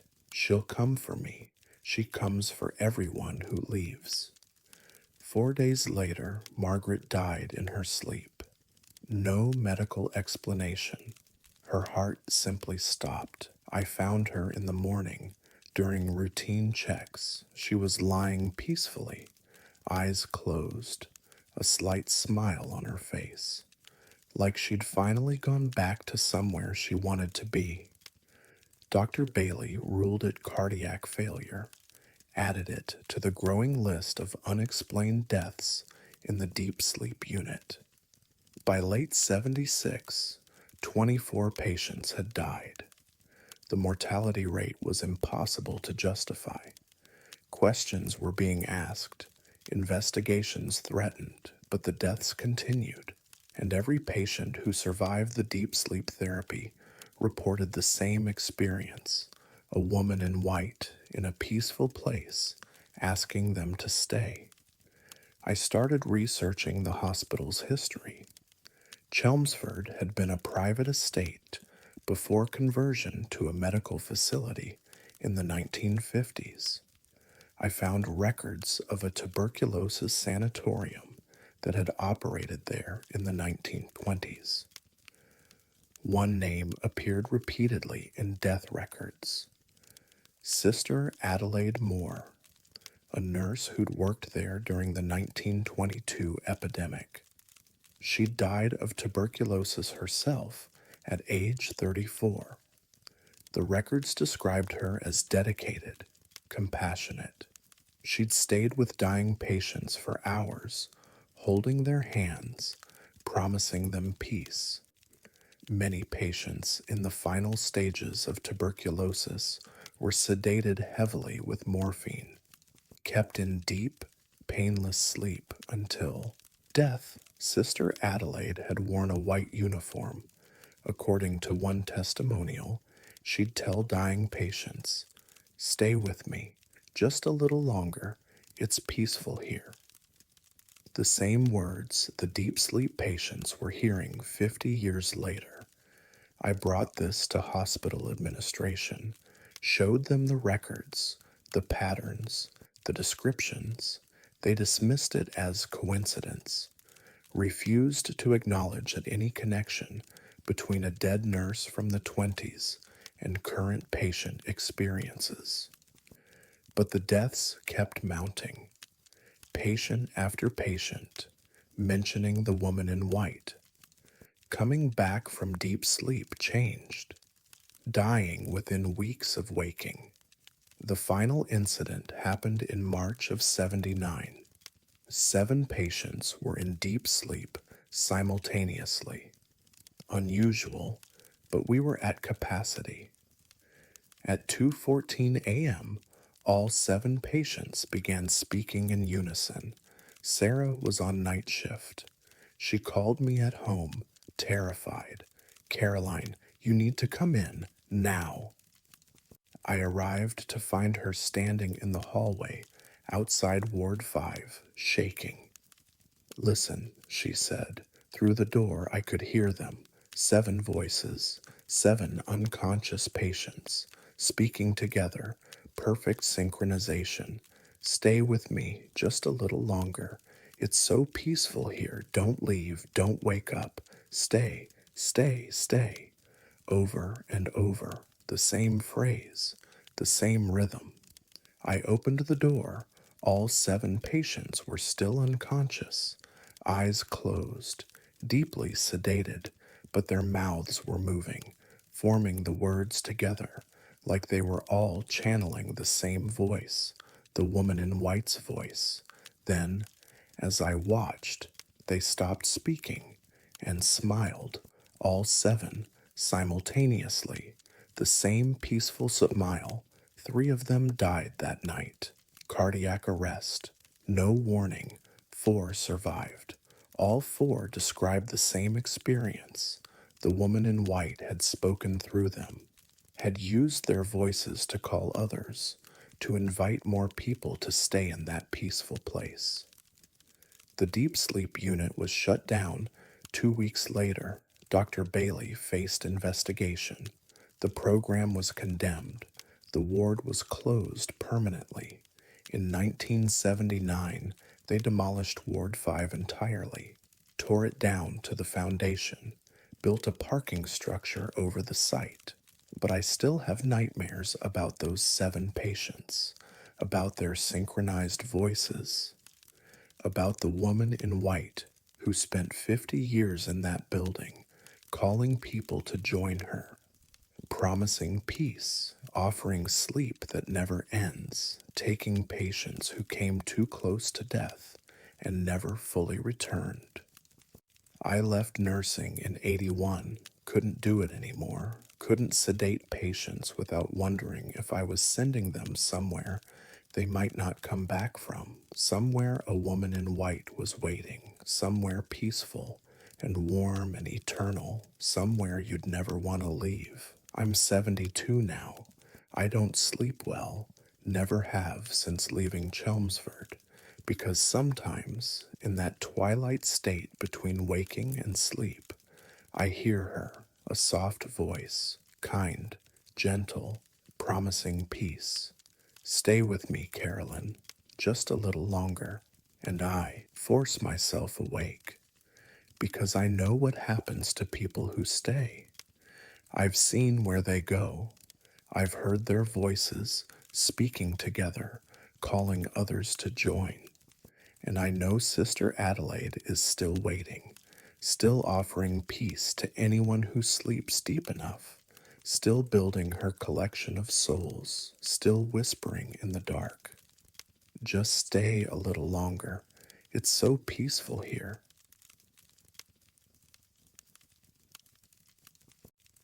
I never reported what I found in the archives, but the patterns still wake me at night.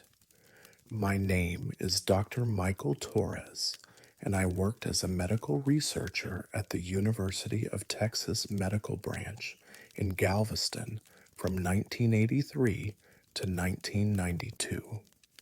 In 1987, I was assigned to digitize patient records from the old Terrell State Hospital psychiatric archives. What I discovered in those files still defies rational explanation. The documents dated from 1960 to 1965. Standard psychiatric records, mostly. Treatment logs, medication charts, progress notes, routine archive work. Then I found the Electroshock 9 files. The designation referred to a specific ECT protocol, 9 consecutive high-voltage electroconvulsive therapy sessions administered over 3 weeks, far beyond standard treatment, which typically called for 6 to 8 sessions maximum. Dr. Raymond Cross had developed the protocol in 1962 for what he called treatment-resistant cases. Patients who hadn't responded to conventional ECT would receive 9 sessions of progressively higher voltage. The goal was breakthrough, complete restructuring of pathological thought patterns. What happened instead was something else entirely. The first anomaly I noticed was in the written records. After their 9th session, patients would produce written work, journals, letters, notes, containing complex mathematical equations and architectural diagrams. Subjects with no education beyond 8th grade were writing advanced calculus. A farmer with dementia was drafting precise architectural blueprints. But here's what made it impossible. They had no memory of learning these skills. When questioned, they'd stare at their own handwriting with confusion and say, "I don't understand this. I've never seen these symbols before." Yet they'd written them.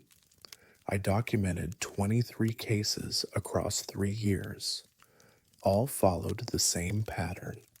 Sessions 1 through 8, standard ECT responses, temporary confusion, memory loss, gradual improvement in psychiatric symptoms.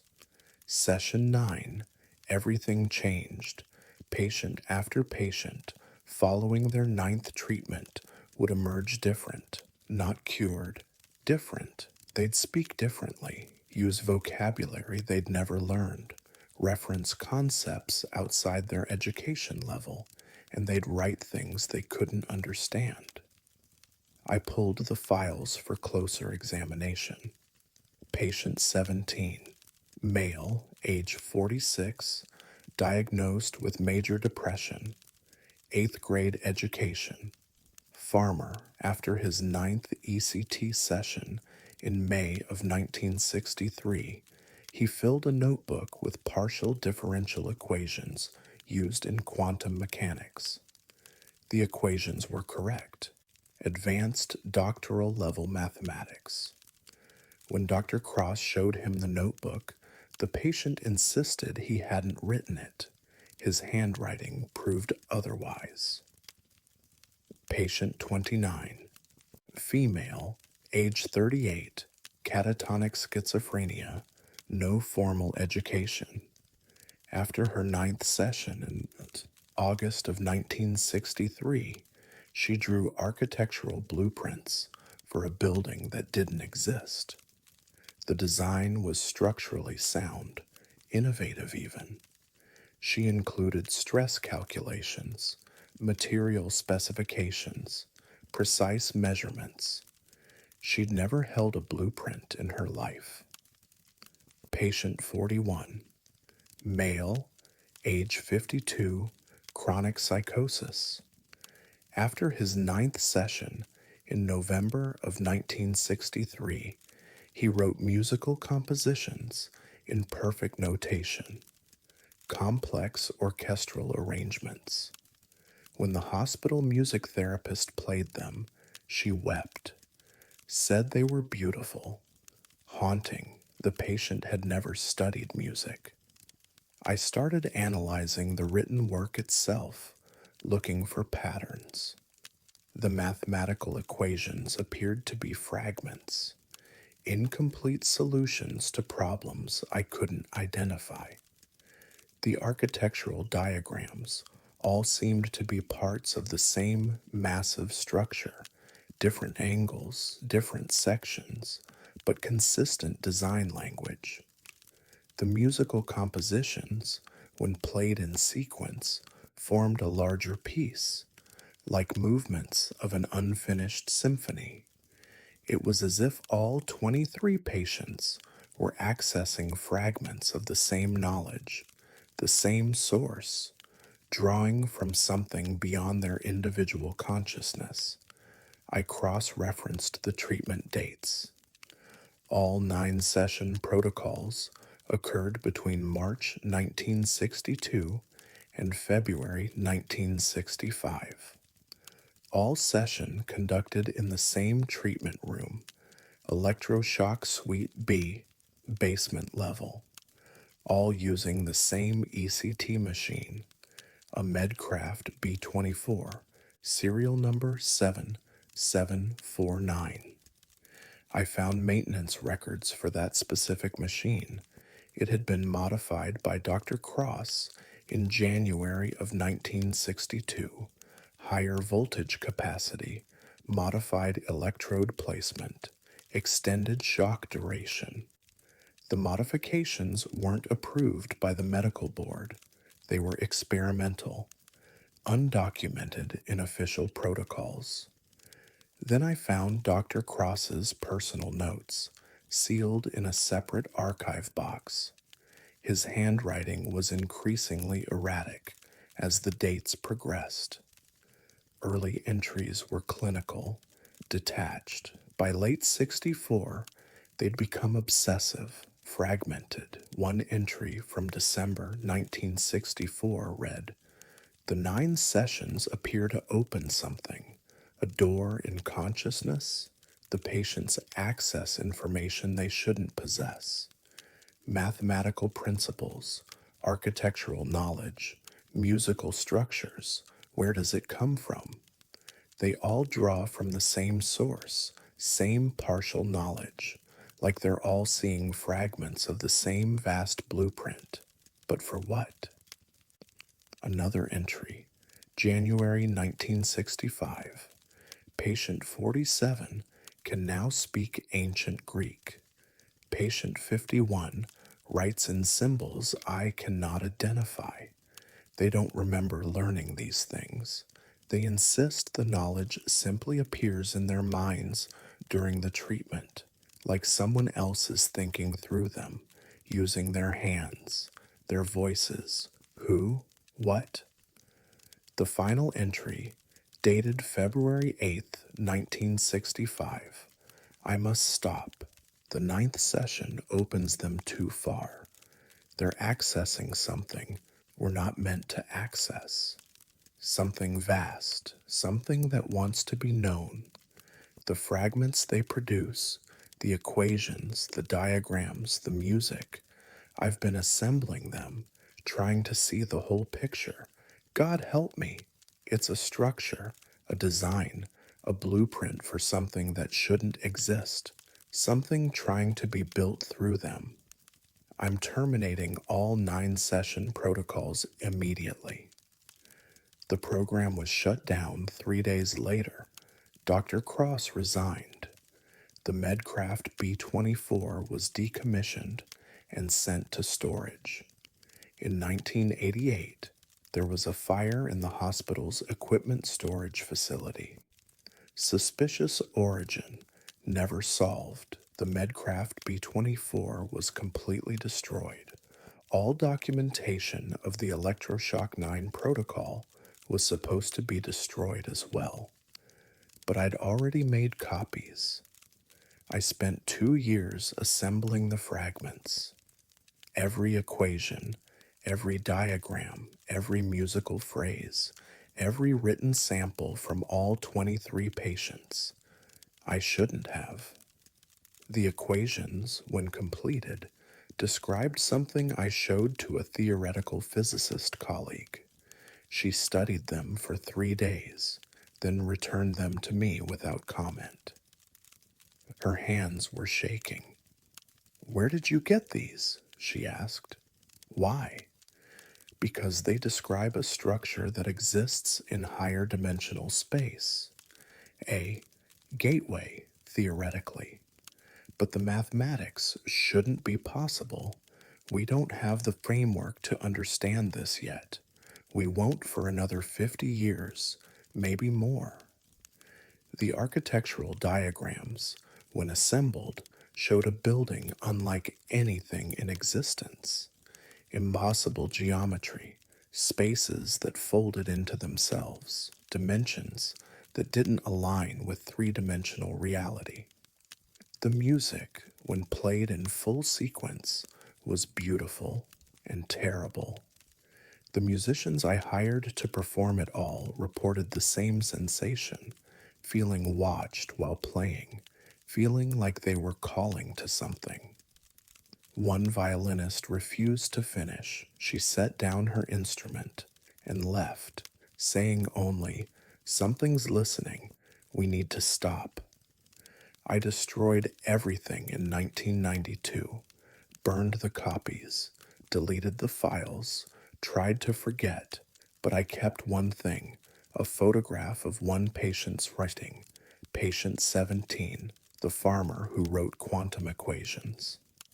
There's a sentence in the margin, written in shaky handwriting, unlike the precise mathematical notation. It reads, "I can feel someone else using my hand, someone very old, someone who's been waiting a long time to write again." I left research in 92 and never returned to archival work. But sometimes I think about those 23 patients, about the ninth electroshock session that opened something in their minds, about the fragments of knowledge that poured through, about what was trying to be known through them, what was trying to be built, what was waiting for enough people to access it simultaneously so it could complete its design. I'm 68 now. I don't work with medical records anymore, but last year I read about a new ECT protocol being tested in Norway. 9 sessions, high voltage, modified electrode placement. Same design Dr. Cross used in 1962. I tried to contact the research team, warn them. They thought I was a crank, dismissed my concerns. The study is ongoing. 40 patients enrolled.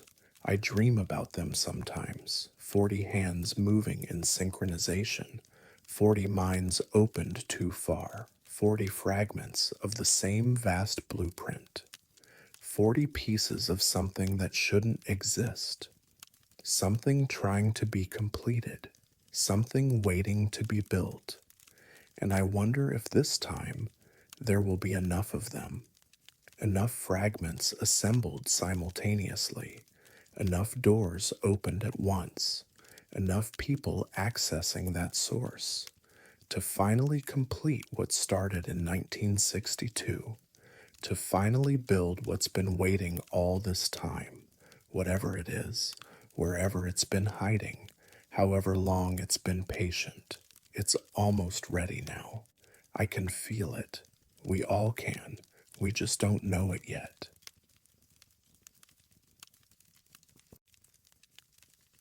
I didn't believe in near-death experiences until 4 people described the same room they'd never seen.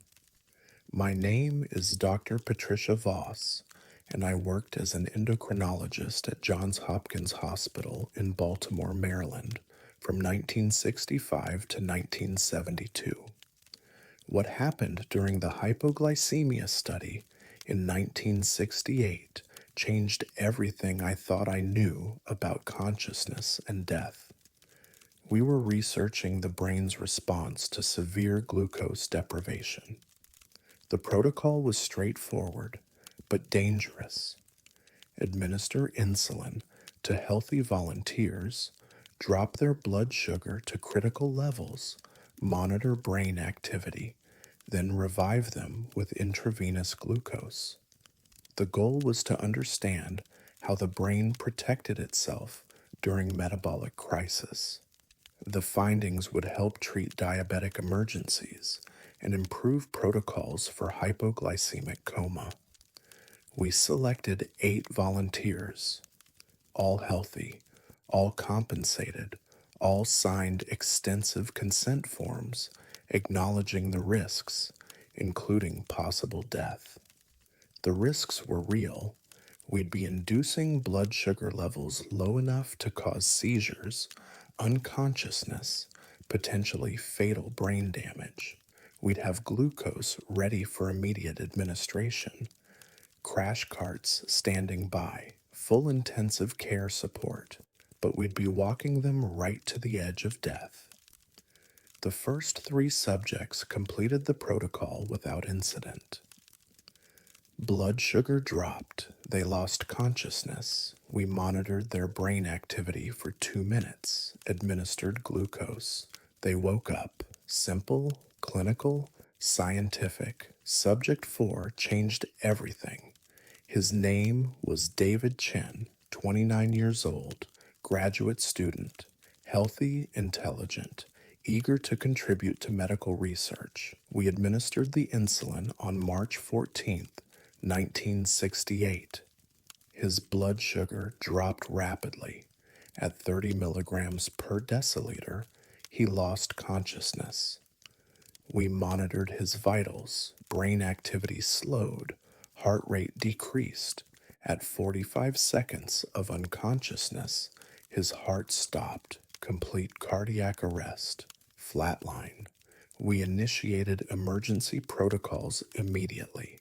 CPR, defibrillation, glucose infusion. The crash team worked for 90 seconds before we got rhythm back. David's heart restarted. His brain activity returned. He began breathing spontaneously. We'd technically killed him and brought him back. When he regained consciousness 3 hours later, he was quiet, withdrawn. He kept staring at the ceiling with an expression I couldn't read. "David, how are you feeling?" I asked during his evaluation. He turned to look at me slowly. "I was in a room. You were unconscious. You may have been dreaming." "No." His voice was firm. "I was in a gray room, concrete walls, no windows. There was a red door. I tried to open it, but it was locked. I could hear something on the other side, breathing, something waiting." I documented it as hypoxic hallucination. Brain oxygen deprivation can cause vivid experiences, but then Subject 5 described the same room. Her name was Linda Martinez, 31 years old. Teacher, no connection to David Chen. We induced hypoglycemia on March 21st. Same protocol. Her blood sugar dropped. She lost consciousness. At 62 seconds, her heart stopped. Flatline. Full arrest. We revived her within 90 seconds. Same emergency protocol. Her heart restarted. Brain activity resumed. When she woke, she was crying. "The gray room," she whispered. "I was in the gray room with the red door. My skin went cold." "What gray room?" "Concrete walls, no windows, a red door I couldn't open. Something was on the other side, something that knew I was there. It was waiting for me to open the door." I pulled David Chen's chart, read his description again. Identical. 2 people, different dates, no contact with each other. Both clinically dead for approximately 90 seconds. Both describing the exact same room. I reported this to Dr. Harrison, the study director.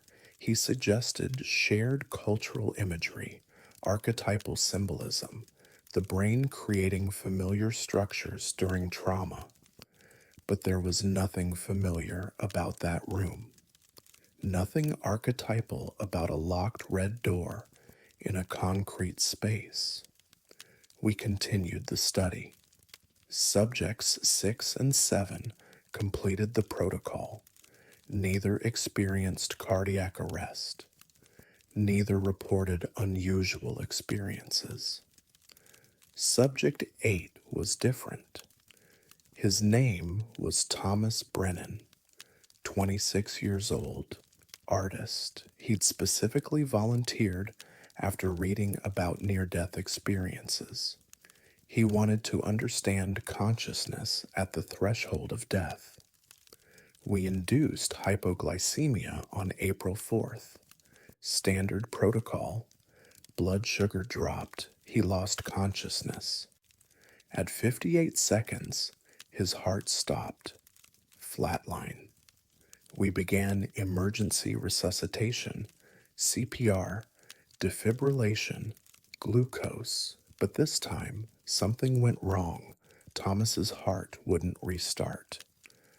We worked for 4 minutes, 5, 6. His EEG was flat, no brain activity, technically brain dead. Dr. Harrison called it. Time of death, 11:43 a.m. We'd killed him. I stepped away from the table, devastated. This was exactly what we'd feared, what all the protocols were designed to prevent. Then Thomas gasped. His eyes flew open. His heart monitor showed rhythm, weak, erratic, but there. He was alive. Impossible. He'd been flatlined for over 6 minutes. No brain activity, no heartbeat, clinically dead. But he was breathing, eyes open, looking around. Thomas, I said, barely believing it. Can you hear me? His eyes found mine. He tried to speak, but couldn't form words yet. We stabilized him, moved him to intensive care, ran every neurological test available. He should have had severe brain damage, 6 minutes without oxygen, but his scans were normal, cognitive function intact. When he could finally speak, 12 hours later, I asked him what he remembered. The gray room, he said immediately. Concrete walls, no windows, the red door. The same room again. I tried to open it, he continued, like the others probably did, but it was locked. I could hear breathing on the other side. Something waiting, something that had been waiting a very long time. Did you see anything else? I saw the other two, David and Linda. They were there with me, standing near the walls. They looked at me but didn't speak, like they were warning me, telling me not to open the door. I felt my chest tighten, but you'd never met them. I know, but I recognized them anyway. I saw their faces clearly. I could describe them to you right now. He did. Perfect descriptions of David Chen and Linda Martinez, people he'd never seen, never met, people who'd been in that gray room before him. I brought David and Linda back for follow-up interviews. Separately, asked them if they'd seen anyone else in the room.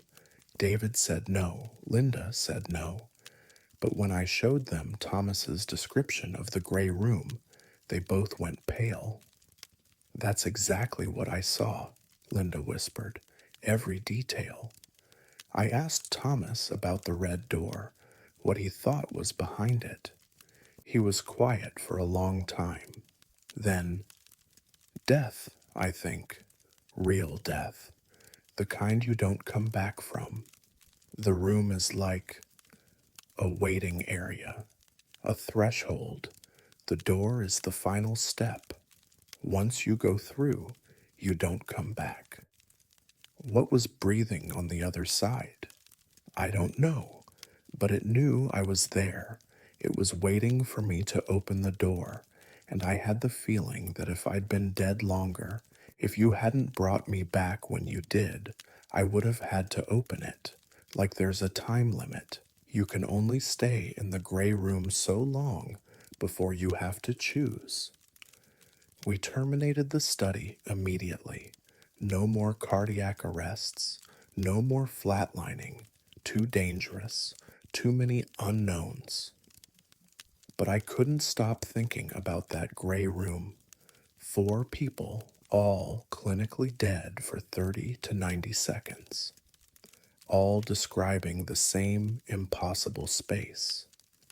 I researched near-death experiences, thousands of accounts, many mentioned tunnels, lights, deceased relatives, but I found 7 documented cases of people describing a gray concrete room with a red door.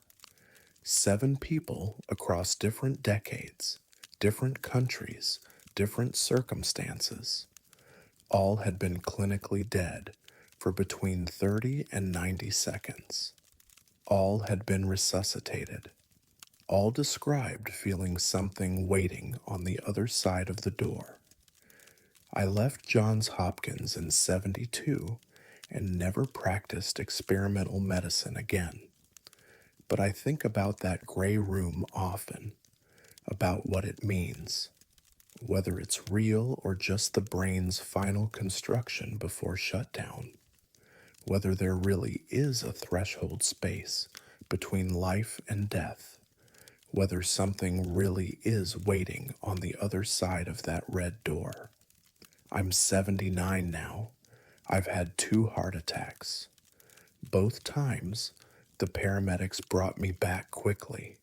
I was never dead long enough to go anywhere, but I'm terrified of the next one, terrified that next time I'll find myself in that gray room, standing in front of that red door, hearing something breathing on the other side, knowing I only have 90 seconds to be rescued, 90 seconds before I have to make a choice. Stay in the gray room forever, or open the door and find out what's been waiting there all along, what's been breathing, what's been patient, what knows exactly who you are the moment you arrive, because it's been expecting you since the day you were born, just waiting for you to finally come home.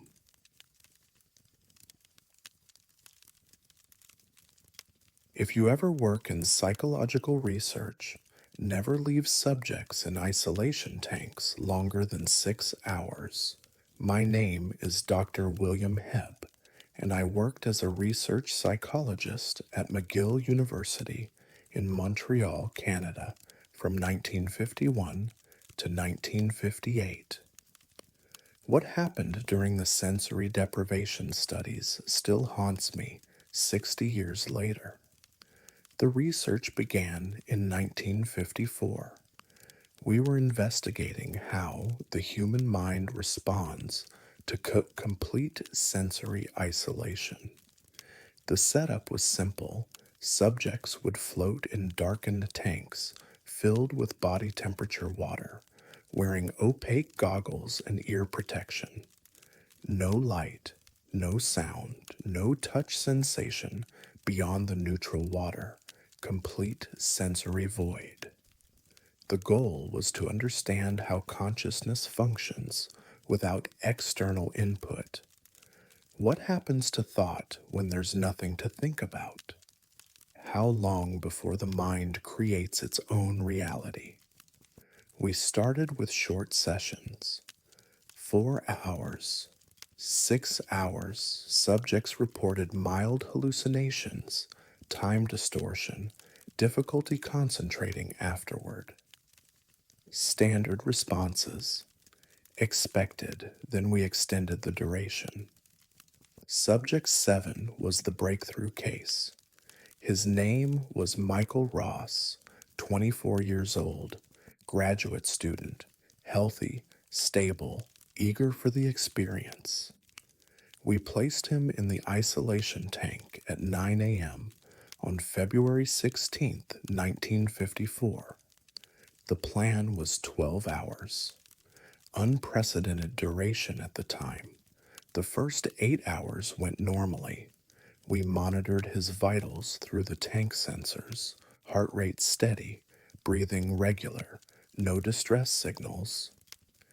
At hour 9, something changed. Michael began speaking.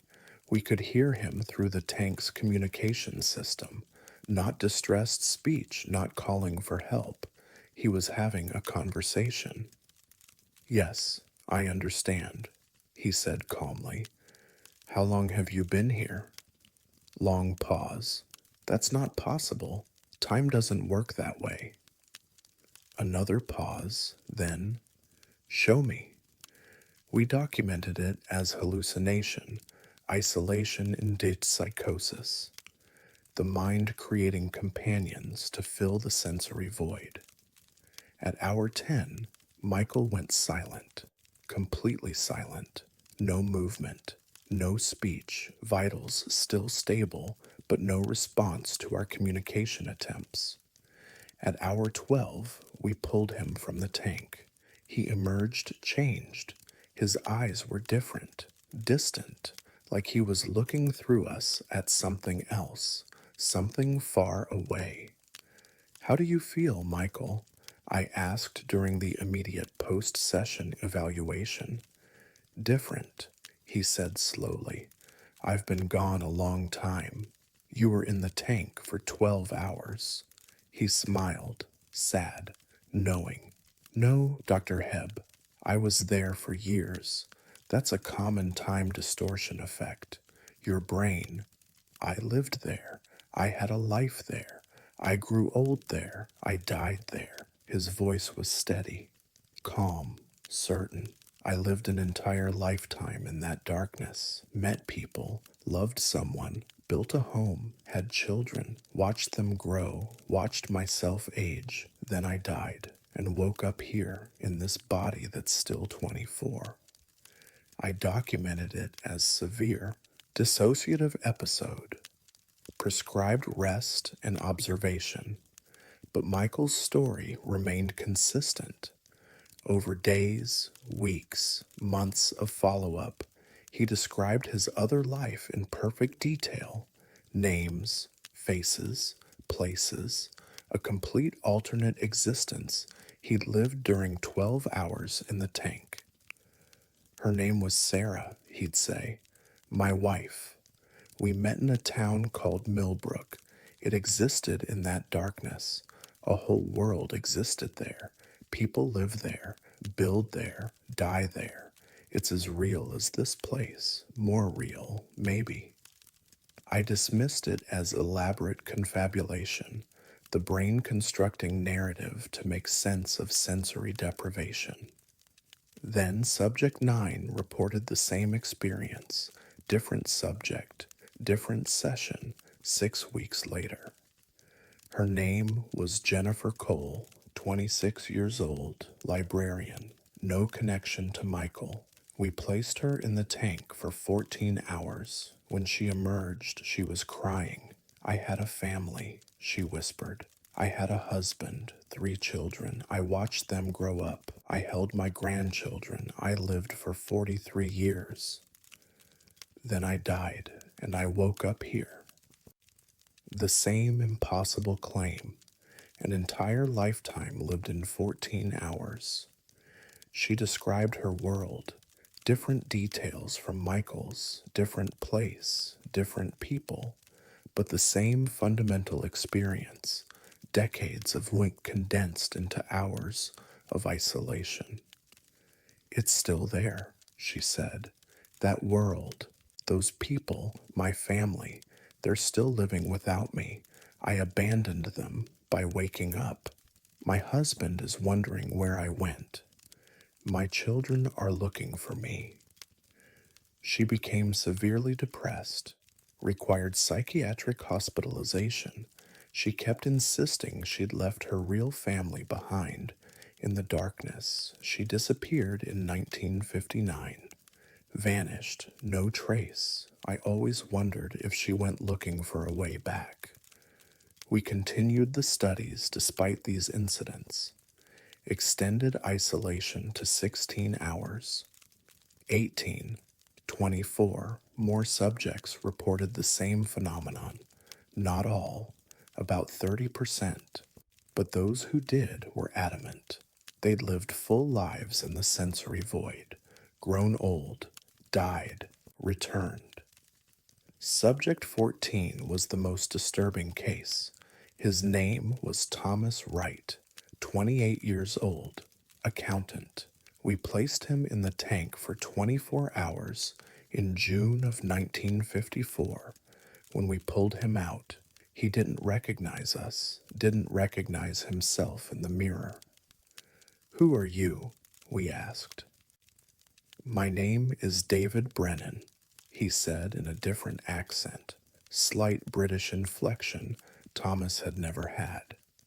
I lived in Lancashire. I was a carpenter. I had a wife named Emma, 2 sons. I died of pneumonia in, what year is this? 1954. Then I died in 1941. I was 63 years old. He looked at his hands. Young hands. Thomas Wright's hands. This isn't my body. Where is my body? Where is Emma? He wasn't Thomas Wright anymore. Someone else was inhabiting Thomas's body. Someone who claimed to have lived and died in the isolation tank's sensory void. The effect lasted 6 weeks. Gradually, Thomas's original personality returned. But he retained memories of being David Brennan. Both lives existed in his mind simultaneously. I lived 2 lives, he told me during follow-up. I remember being Thomas, but I also remember being David. Both are real. Both happened. I don't know which one I am anymore. I terminated the extended isolation studies in September of 1954. Too dangerous, too many psychological casualties. But one subject refused to stop. Michael Ross, Subject 7, the first one to report living a lifetime in the void. He came to my office in October requesting another session. I need to go back, he said. My family is there. Sarah is there. My children. They need me. Michael, they're not real. They were hallucinations created by sensory deprivation. No. He leaned forward, desperate, certain. They're as real as you, more real. This life feels like the hallucination now, like I'm just visiting. My real life is there, in the darkness. I need to go back. I refused. He broke into the lab 3 days later, put himself in the isolation tank, sealed it from the inside. We found him 18 hours later. He was still alive, still conscious, but he wouldn't come out. I'm home, he said through the communication system. I found her. Sarah is here. Our children. Everything I remembered. It's all still here. I'm not leaving. We tried to extract him. He fought, violently, screaming that we were taking him away from his family, away from his real life. We sedated him, pulled him from the tank, hospitalized him. He escaped 2 weeks later and disappeared. I found him in 1959. 5 years later, he was living alone in a cabin in rural Quebec. No electricity, no running water, no windows. He'd built a sensory deprivation chamber in his basement. Crude, dangerous, but functional. He was living in there, days at a time, emerging only for food and water. I've been with Sarah, he told me. His eyes were distant, aged beyond his years. I've lived decades there now, watched our children have children, built a whole life. This place. He gestured at the cabin. This is just where I come when I have to maintain the body, but my real life is in there, in the darkness. Michael, you're destroying yourself. No, I'm finally living. This body, this world, it's the prison. The darkness is freedom, infinity. I can live forever there, die and be reborn, live again. Different lives, different families, all real, all waiting. I tried to get him help. He refused. I left him there. He died in 1967, found in his homemade isolation tank, drowned, but he had a smile on his face, like he'd finally gone home.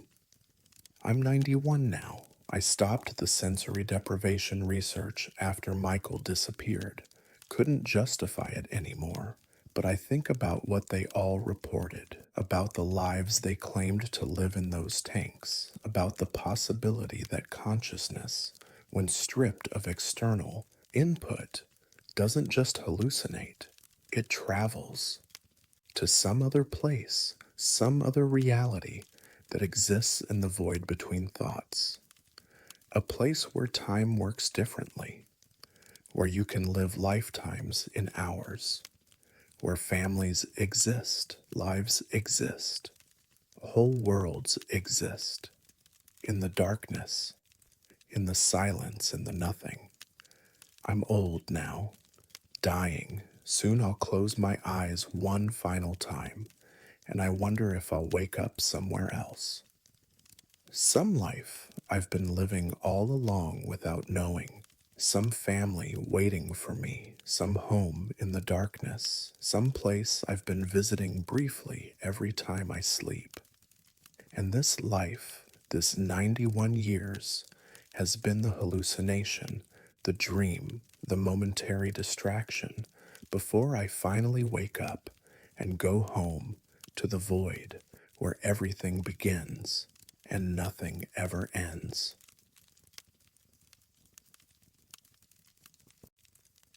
I never reported what the patients predicted, but every single one of them was right.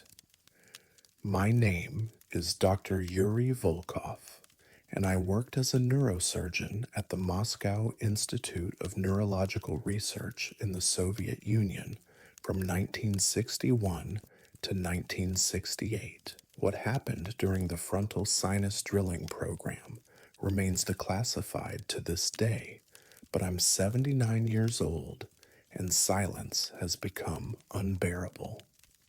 The procedure was developed to treat severe cluster headaches, the kind of pain that drove patients to suicide.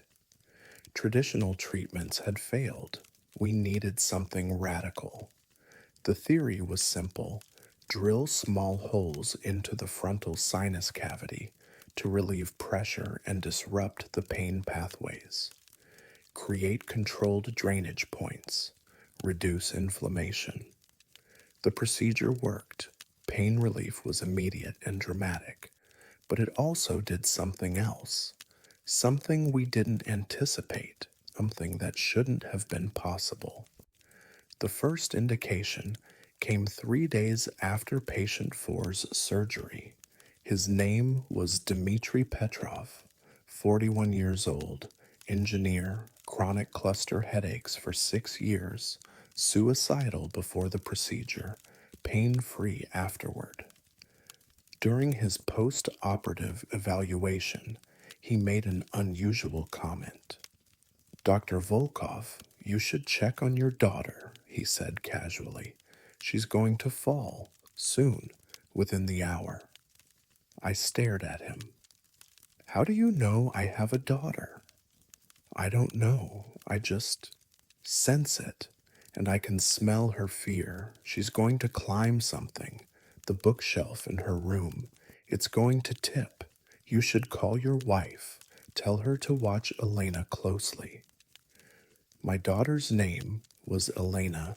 She was 5 years old, but I'd never mentioned her, never discussed my family with patients. "How do you know her name?" Dmitri touched the bandages covering his frontal sinus incisions. "Since the surgery, I can smell things differently, not just odors, emotions, intentions. Fear smells like copper and salt. Your daughter's fear is very strong right now, sharp, immediate. She's in danger." I dismissed it as post-surgical confusion, anesthesia effects, random coincidence. I called my wife anyway. "Watch Elena," I said. "Make sure she doesn't climb anything." "Why? What?" "Please, just watch her." 20 minutes later, my wife called back. Shaken. "Elena tried to climb the bookshelf in her room. I caught her just as it started tipping. How did you know?" My blood went cold. I returned to Dimitri's room. "How did you know that would happen?" He looked uncomfortable, frightened. "I don't know. I could smell it. Since the surgery, I can smell things that haven't happened yet. Fear, pain, anger. They have sense, and I can track them backward to their sources. Your daughter's fear was so strong, I could smell it through you, through time.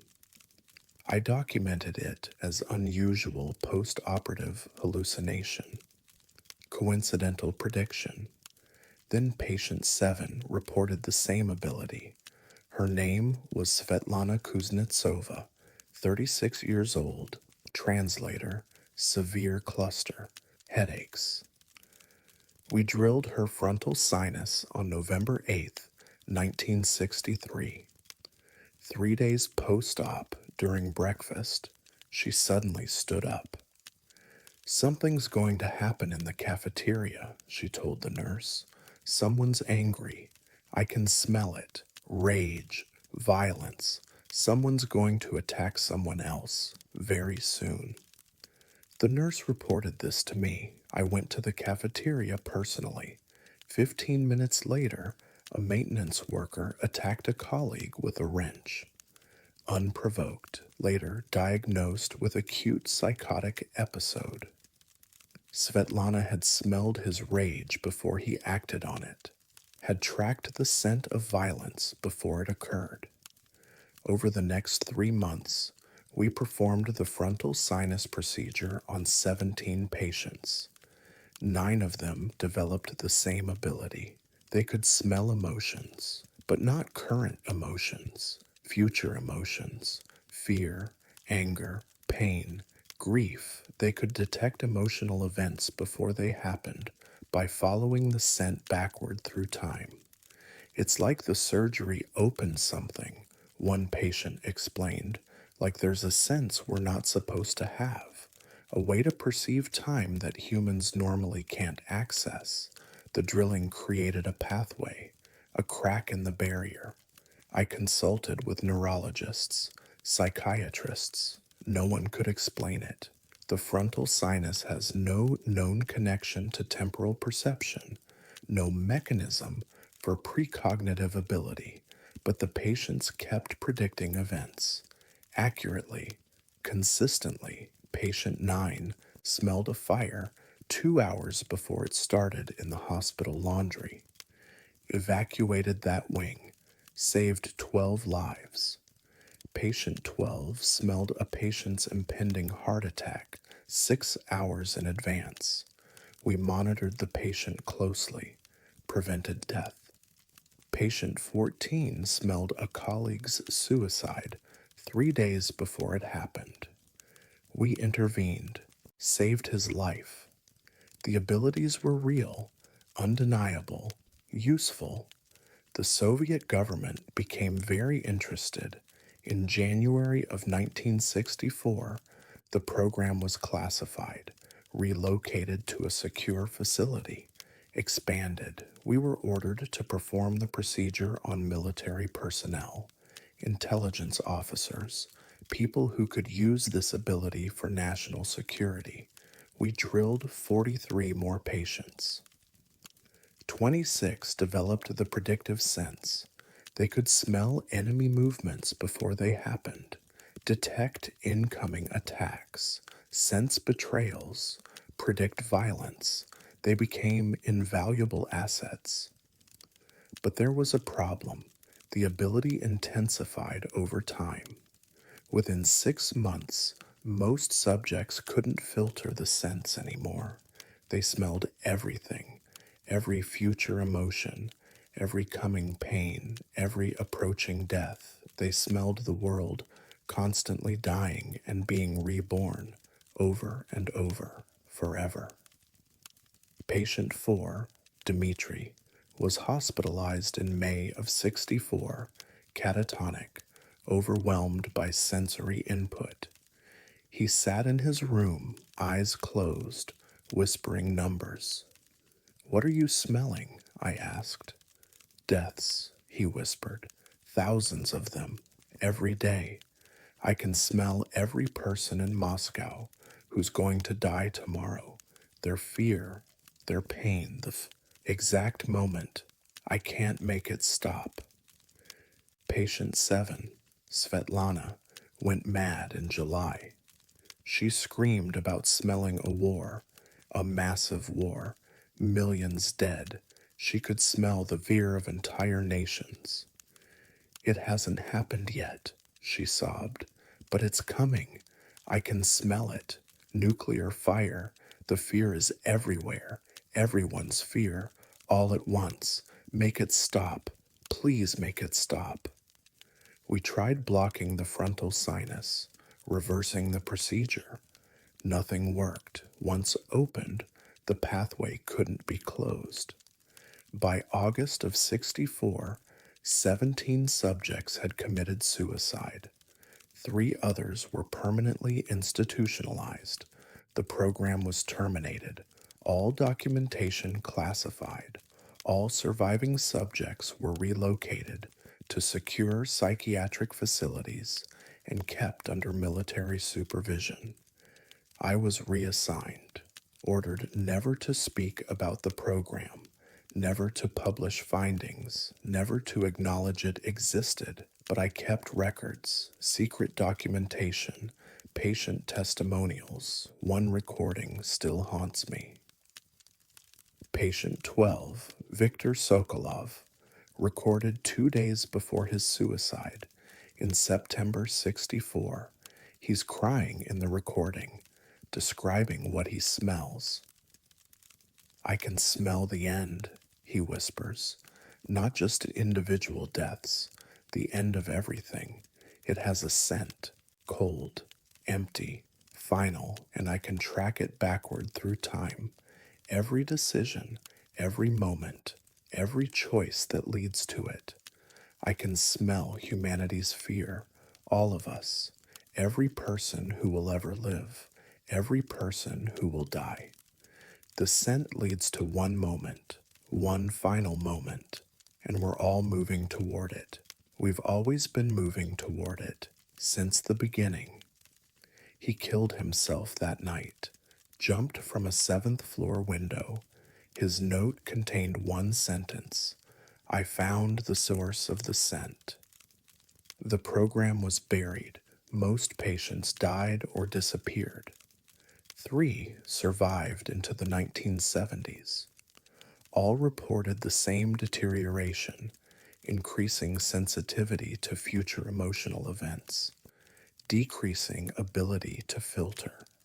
Eventually, they couldn't distinguish between now and later, couldn't separate current reality from future possibilities. They existed in all times simultaneously. One patient, interviewed in '71, described it this way: I'm not living anymore. I'm experiencing every moment of my life at once. Birth, death, everything between, all happening now. I can smell my own death. It's close, very close, and I'm grateful. He died 3 days later, heart failure. He'd smelled it coming. I left the Soviet Union in 1975. Defected, tried to forget. But I still think about those patients, about what we opened in their frontal sinuses, about the pathway we created between human consciousness and temporal reality, about the scent of the future. I'm 79 now, old, dying. I can feel it. And sometimes, late at night, I think I smell something, not with my nose, somewhere else, somewhere deeper. A cold scent, empty, final, the same scent Victor described, the scent of the end. And I wonder if the surgery wasn't necessary. If all humans have that pathway, that sense, we just keep it closed, locked, buried deep in our frontal sinuses. We evolved to ignore it, to not smell what's coming. Because if we could smell our own deaths approaching, smell the fear of our final moments, smell the exact instant everything ends, we'd go mad too. We'd all smell what Victor smelled, the moment everything leads to, the source of the scent. The end we're all moving toward. Every day, every breath, every heartbeat, getting closer. And if you concentrate, if you really try, you can almost smell it too. Can't you? That cold, that emptiness, that final scent. It's already here. It's always been here. We just learned not to notice until we can't ignore it anymore, until it's all we smell, until it's the only scent left, the last thing, the end, coming, always coming, forever.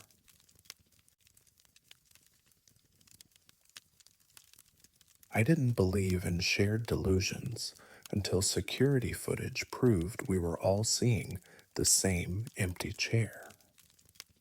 My name is Dr. Rebecca Morrison, and I worked as a clinical psychiatrist at Johns Hopkins Bayview Medical Center in Baltimore, Maryland from 1998 to 2005. What happened during the X19 antidepressant trial in 2003 still defies every principle of psychiatric medicine I know.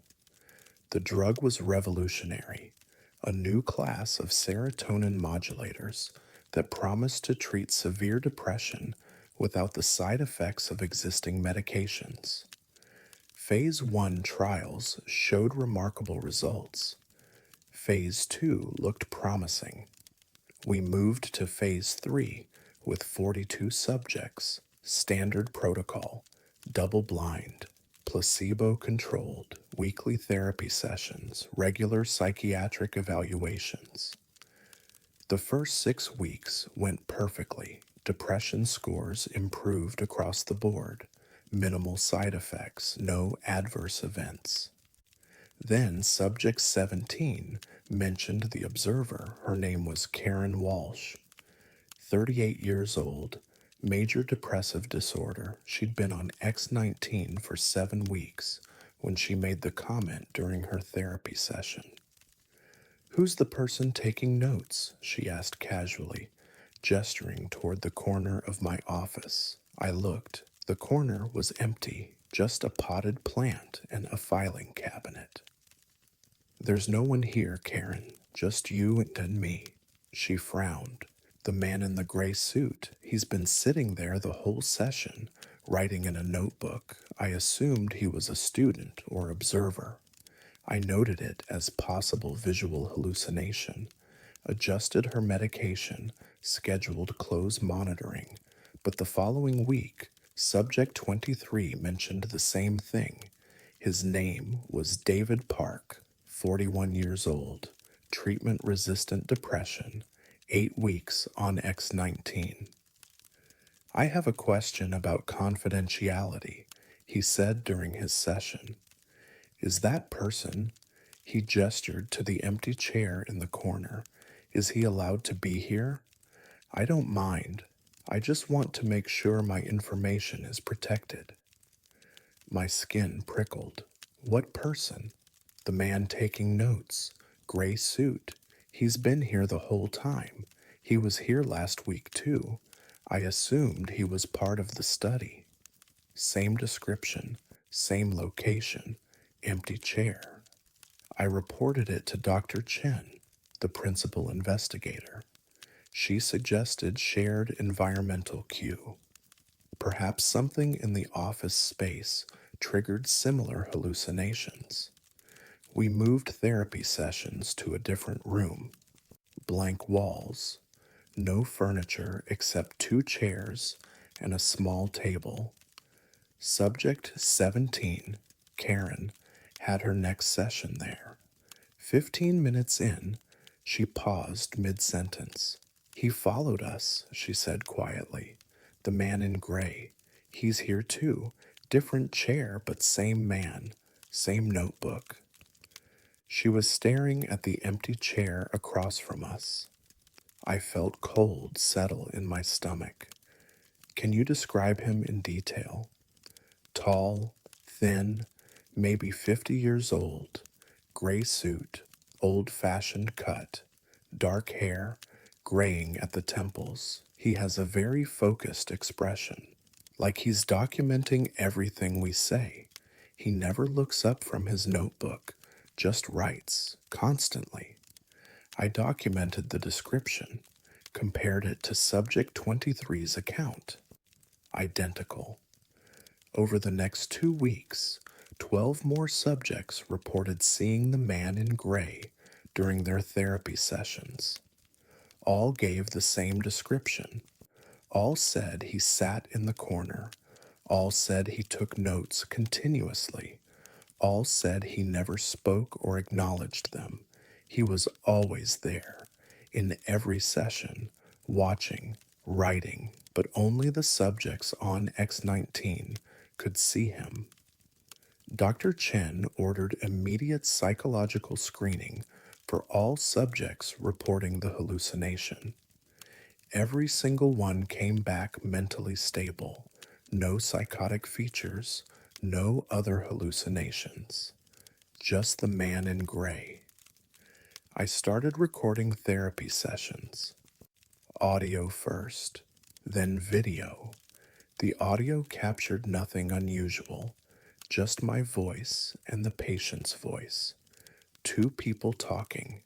But when subjects mentioned the man, when they looked at him, when they described what he was writing, there was silence, empty space. The video was worse. The camera showed the room exactly as it was. Two people, empty chairs, nothing else. But I could see the subject's eyes tracking something, following movement, watching the empty chair like someone was sitting there. During Subject 17's session on November 4th, I tried an experiment.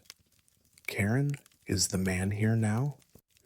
Yes, same chair as always. What is he doing? Writing. He's always writing. Can you ask him a question? She hesitated, then turned toward the empty chair. Excuse me, what are you writing? Silence. She waited, watching the empty space. He's not responding. He never does. He just keeps writing. Walk over to him. See if you can read what he's writing.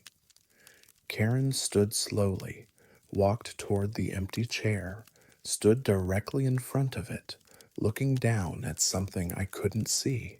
Her face went pale. Karen, what does it say? He's writing about this session, about me, about what I'm saying. He's documenting everything. She looked at me. Dr. Morrison, he has pages and pages. He's been documenting all of us, every word, every session, going back weeks. What else does it say? She leaned closer, reading, then stepped back quickly. He wrote what I was going to say before I said it, the last 3 sentences, word for word, like he knows what we're going to do. I stopped the trial immediately. Emergency psychiatric consults for all subjects. Full neurological workups. MRI scans. Blood work. Everything came back normal. But 14 subjects were seeing the same impossible figure, in the same location, with the same behavior. We reviewed security footage from the therapy rooms, different days, different subjects. The footage showed empty chairs. But in every session where a subject reported the man in gray, the camera would briefly glitch just for a frame or two, static, pixelation. And in those glitched frames, if you enhanced the image, you could almost see something. A shadow, tall, thin, sitting in the chair. Dr. Chen terminated the trial on November 18th, 2003. All subjects were withdrawn from X19, transitioned to conventional antidepressants. The hallucinations stopped. Within 3 days of discontinuing X19, none of the subjects could see the man anymore, but they all remembered him vividly. They insisted he was real. that they'd seen him clearly, that he'd been documenting their sessions. Subject 23, David, had one final session with me before leaving the study. He was real, Dr. Morrison. I know what you think, but he was there, and I think he's still there. You just can't see him. We could only see him because of the medication. What do you think he was? David was quiet for a long time. I think he's always been there.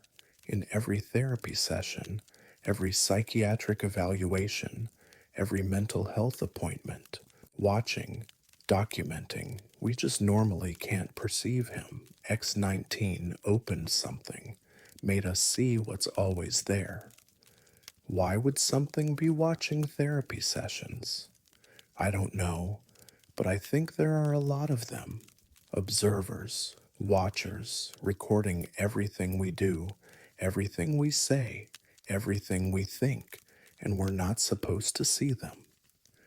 The pharmaceutical company buried X19, never brought to market, all documentation sealed, all subjects signed NDAs. But I kept the enhanced security footage, the glitched frames showing that shadow. I've looked at them thousands of times, and every time I see more detail. The shape is definitely humanoid, definitely sitting, definitely holding something that could be a notebook. And if you look very carefully at the highest enhancement, you can almost see its face. It's looking at the camera, looking directly at whoever's watching the footage, like it knows it's being observed, like it's documenting us, too.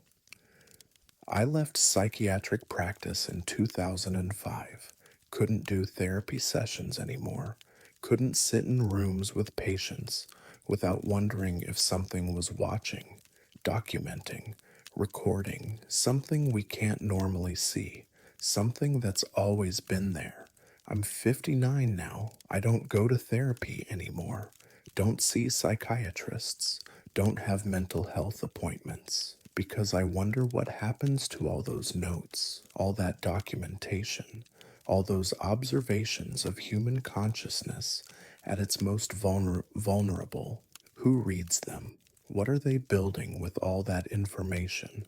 What are they preparing for? And most of all, I wonder if the man in gray was alone, or if there are others, observers in every private moment, every confession, every secret thought, watching, writing, documenting, building a complete record of human consciousness, one session at a time, one thought at a time, one soul at a time, until they have everything, until they know everything, until we're completely documented, completely observed, completely known by something we can't see, something that's always watching, something that's been there all along, taking notes on all of us forever.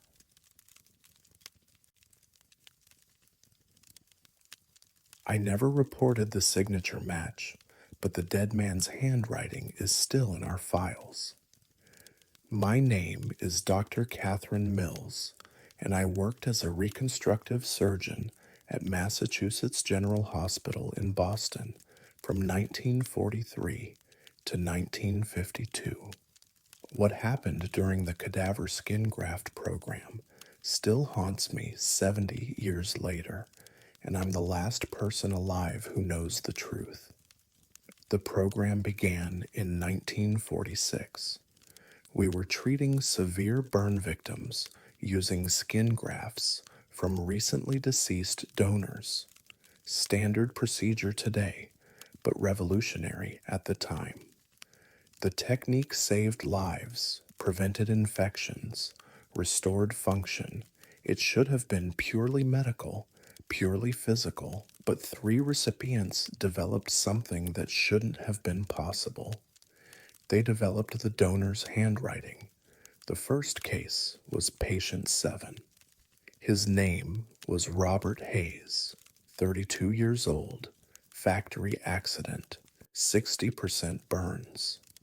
We grafted cadaver skin to his hands, arms, and chest in March of 1947. The surgery was successful. Skin integrated perfectly. Healing progressed normally. Function restored. 6 weeks post-op, Robert started writing letters. Standard therapeutic activity. We encouraged patients to write to aid recovery and maintain dexterity.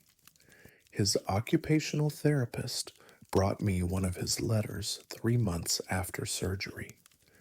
Dr. Mills, something's wrong with Robert's handwriting.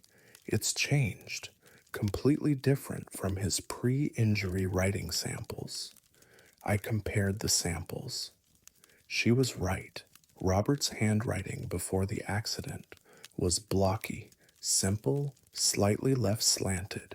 His new handwriting was flowing, elaborate, right slanted with distinctive loops. Nerve damage can affect fine motor control, I said. The change could be from the grafts. That's what I thought. But look at this.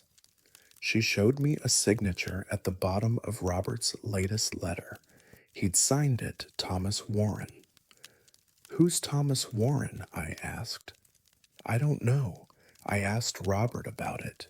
He said he didn't remember writing that name, said his hand just moved that way, like muscle memory.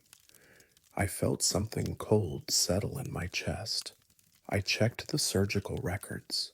The skin grafts for Robert Hayes had come from 3 donors. The hand grafts, the ones that would affect his writing, came from donor 73. I pulled donor 73's file. Thomas Warren, died March 2nd, 1947, age 36. Unidentified John Doe, found in the Charles River. Drowning, no family claimed the body, no identification, no next of kin, just fingerprints and a brief physical description, and 1 page of documentation, a consent form he'd signed years earlier, agreeing to donate his body to medical science. I compared his signature on the consent form to Robert's recent signature. Identical, the loops, the slant, the distinctive capital T and W. Robert Hayes was writing with Thomas Warren's handwriting. I documented it as neurological anomaly, potential, nerve damage causing coincidental pattern changes. Then patient 12 developed the same phenomenon. Her name was Sarah Mitchell, 28 years old, house fire, severe burns to her hands and arms. We grafted cadaver skin in June of 1947. 3 months post-op, she began writing letters to family. Her husband brought one to my attention. Catherine, Sarah's handwriting has changed, but more than that, she's writing things she doesn't remember writing. Look at this. The letter was in Sarah's handwriting, mostly, but midway through, the writing changed. Different style, different slant, different pressure, and it said things Sarah wouldn't say. I miss my daughter. I wish I could have said goodbye. The water was so cold. I couldn't breathe. Tell Elizabeth I'm sorry. Sarah had no daughter. The content made no sense. Her husband looked shaken. I showed this to Sarah. She doesn't remember writing that paragraph. She says her hand moved on its own while she was writing, like someone else was guiding it. I checked her surgical records.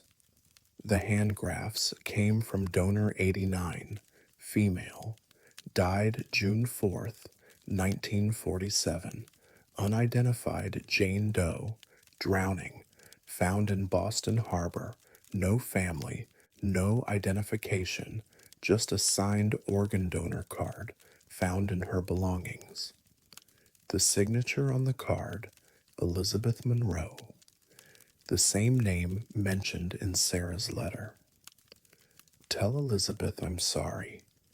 I pulled every surgical record from the cadaver graft program, cross-referenced handwriting samples from all recipients. 3 patients showed the same pattern. Robert Hayes writing with Thomas Warren's handwriting, Sarah Mitchell writing messages from Elizabeth Monroe, and patient 19, a man named James Cooper, signing documents with the name David Brennan. I traced the skin donors. All 3 were unidentified bodies. All 3 died by drowning. All 3 had signed organ donor cards years before their deaths, and all 3 recipients were writing with their donors' handwriting, writing their donors' names, writing their donors' messages. I reported this to Dr. Patterson, the program director. He dismissed it as psychological phenomenon, suggested the recipients might have unconsciously learned the donor's writing patterns through some unknown mechanism. But that didn't explain the messages, the personal content, the knowledge of names and relationships the recipients couldn't possibly have. I started interviewing the recipients privately. Robert, when you write Thomas Warren's name, do you know why? He looked uncomfortable. It feels right, like that's who I am. But I know I'm Robert Hayes. I have all of Robert's memories. But sometimes, when I'm writing, I have other memories too. Fragments. A woman named Margaret. A job at the docks. The feeling of cold water. Drowning. The donor whose skin is on your hands, drowned in the Charles River. Robert went pale. I dream about it sometimes. The water, the panic, the desperate need to breathe. Then I wake up and I'm here, in Robert's body, but with Thomas's hands. Sarah Mitchell reported similar experiences. Sometimes I forget which life is mine. Elizabeth's memories feel as real as Sarah's. I remember Elizabeth's daughter, her face, her voice, the guilt of leaving her.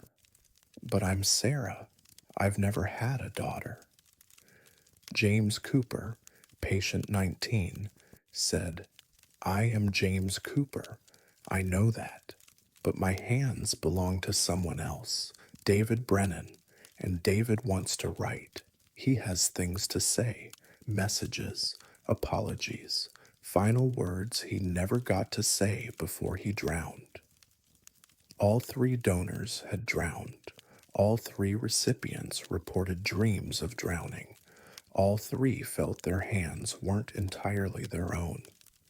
I researched cellular memory, the controversial theory that memories can be stored in tissues outside the brain. Most scientists dismissed it.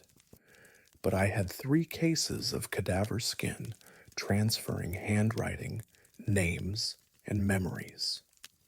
The phenomenon intensified over time.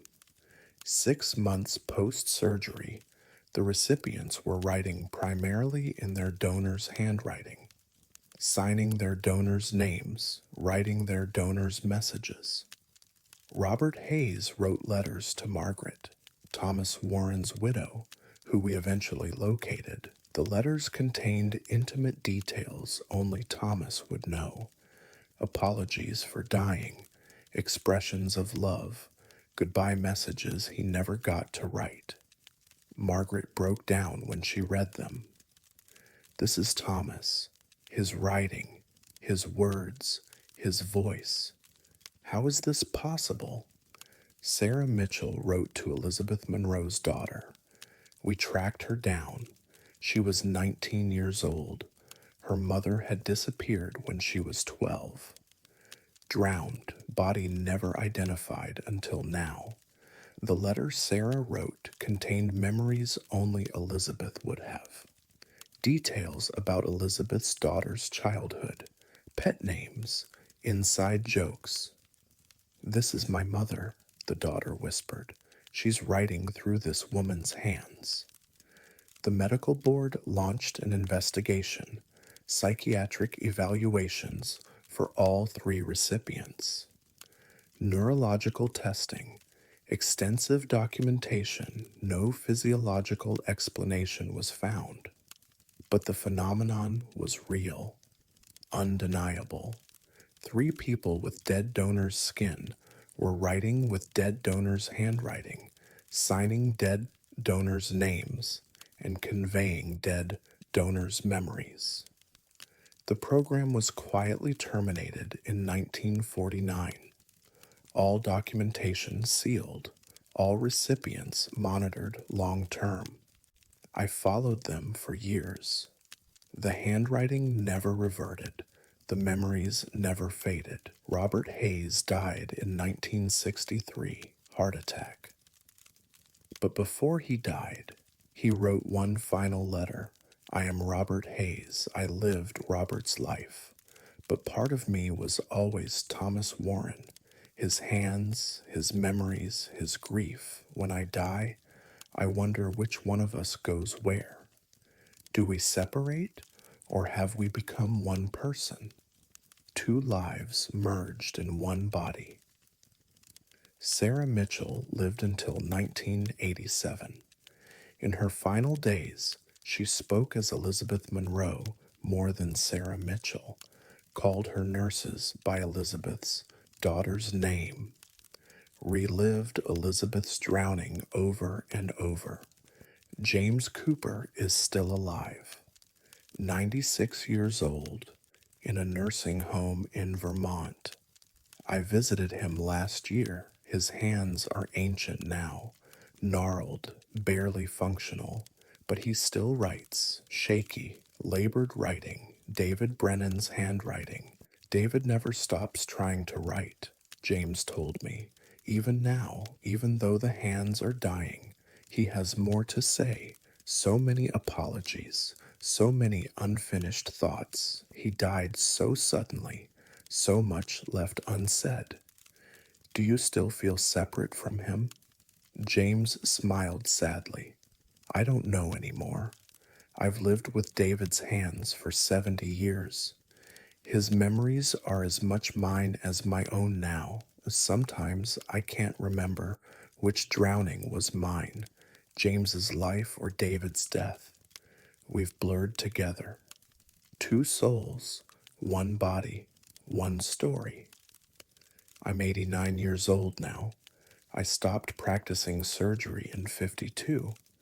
Couldn't graft cadaver skin anymore without wondering what else I was transferring, what memories, what consciousness, what fragments of the dead.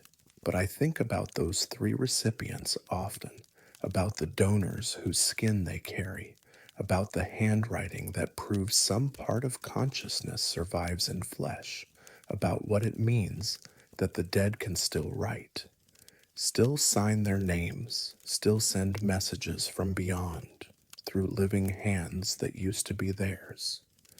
I wonder what happens to all of us when we die, if pieces of us linger in our bodies, waiting, hoping, looking for a way to be heard again, looking for hands to write with, voices to speak through, lives to continue in. I signed my own organ donor card 40 years ago, and sometimes I wonder, when I die, when my tissues are transplanted into living people, will I go with them? Will I write through their hands? Will I sign my name one more time? Will I send one last message from wherever the dead go, through whoever carries my flesh forever?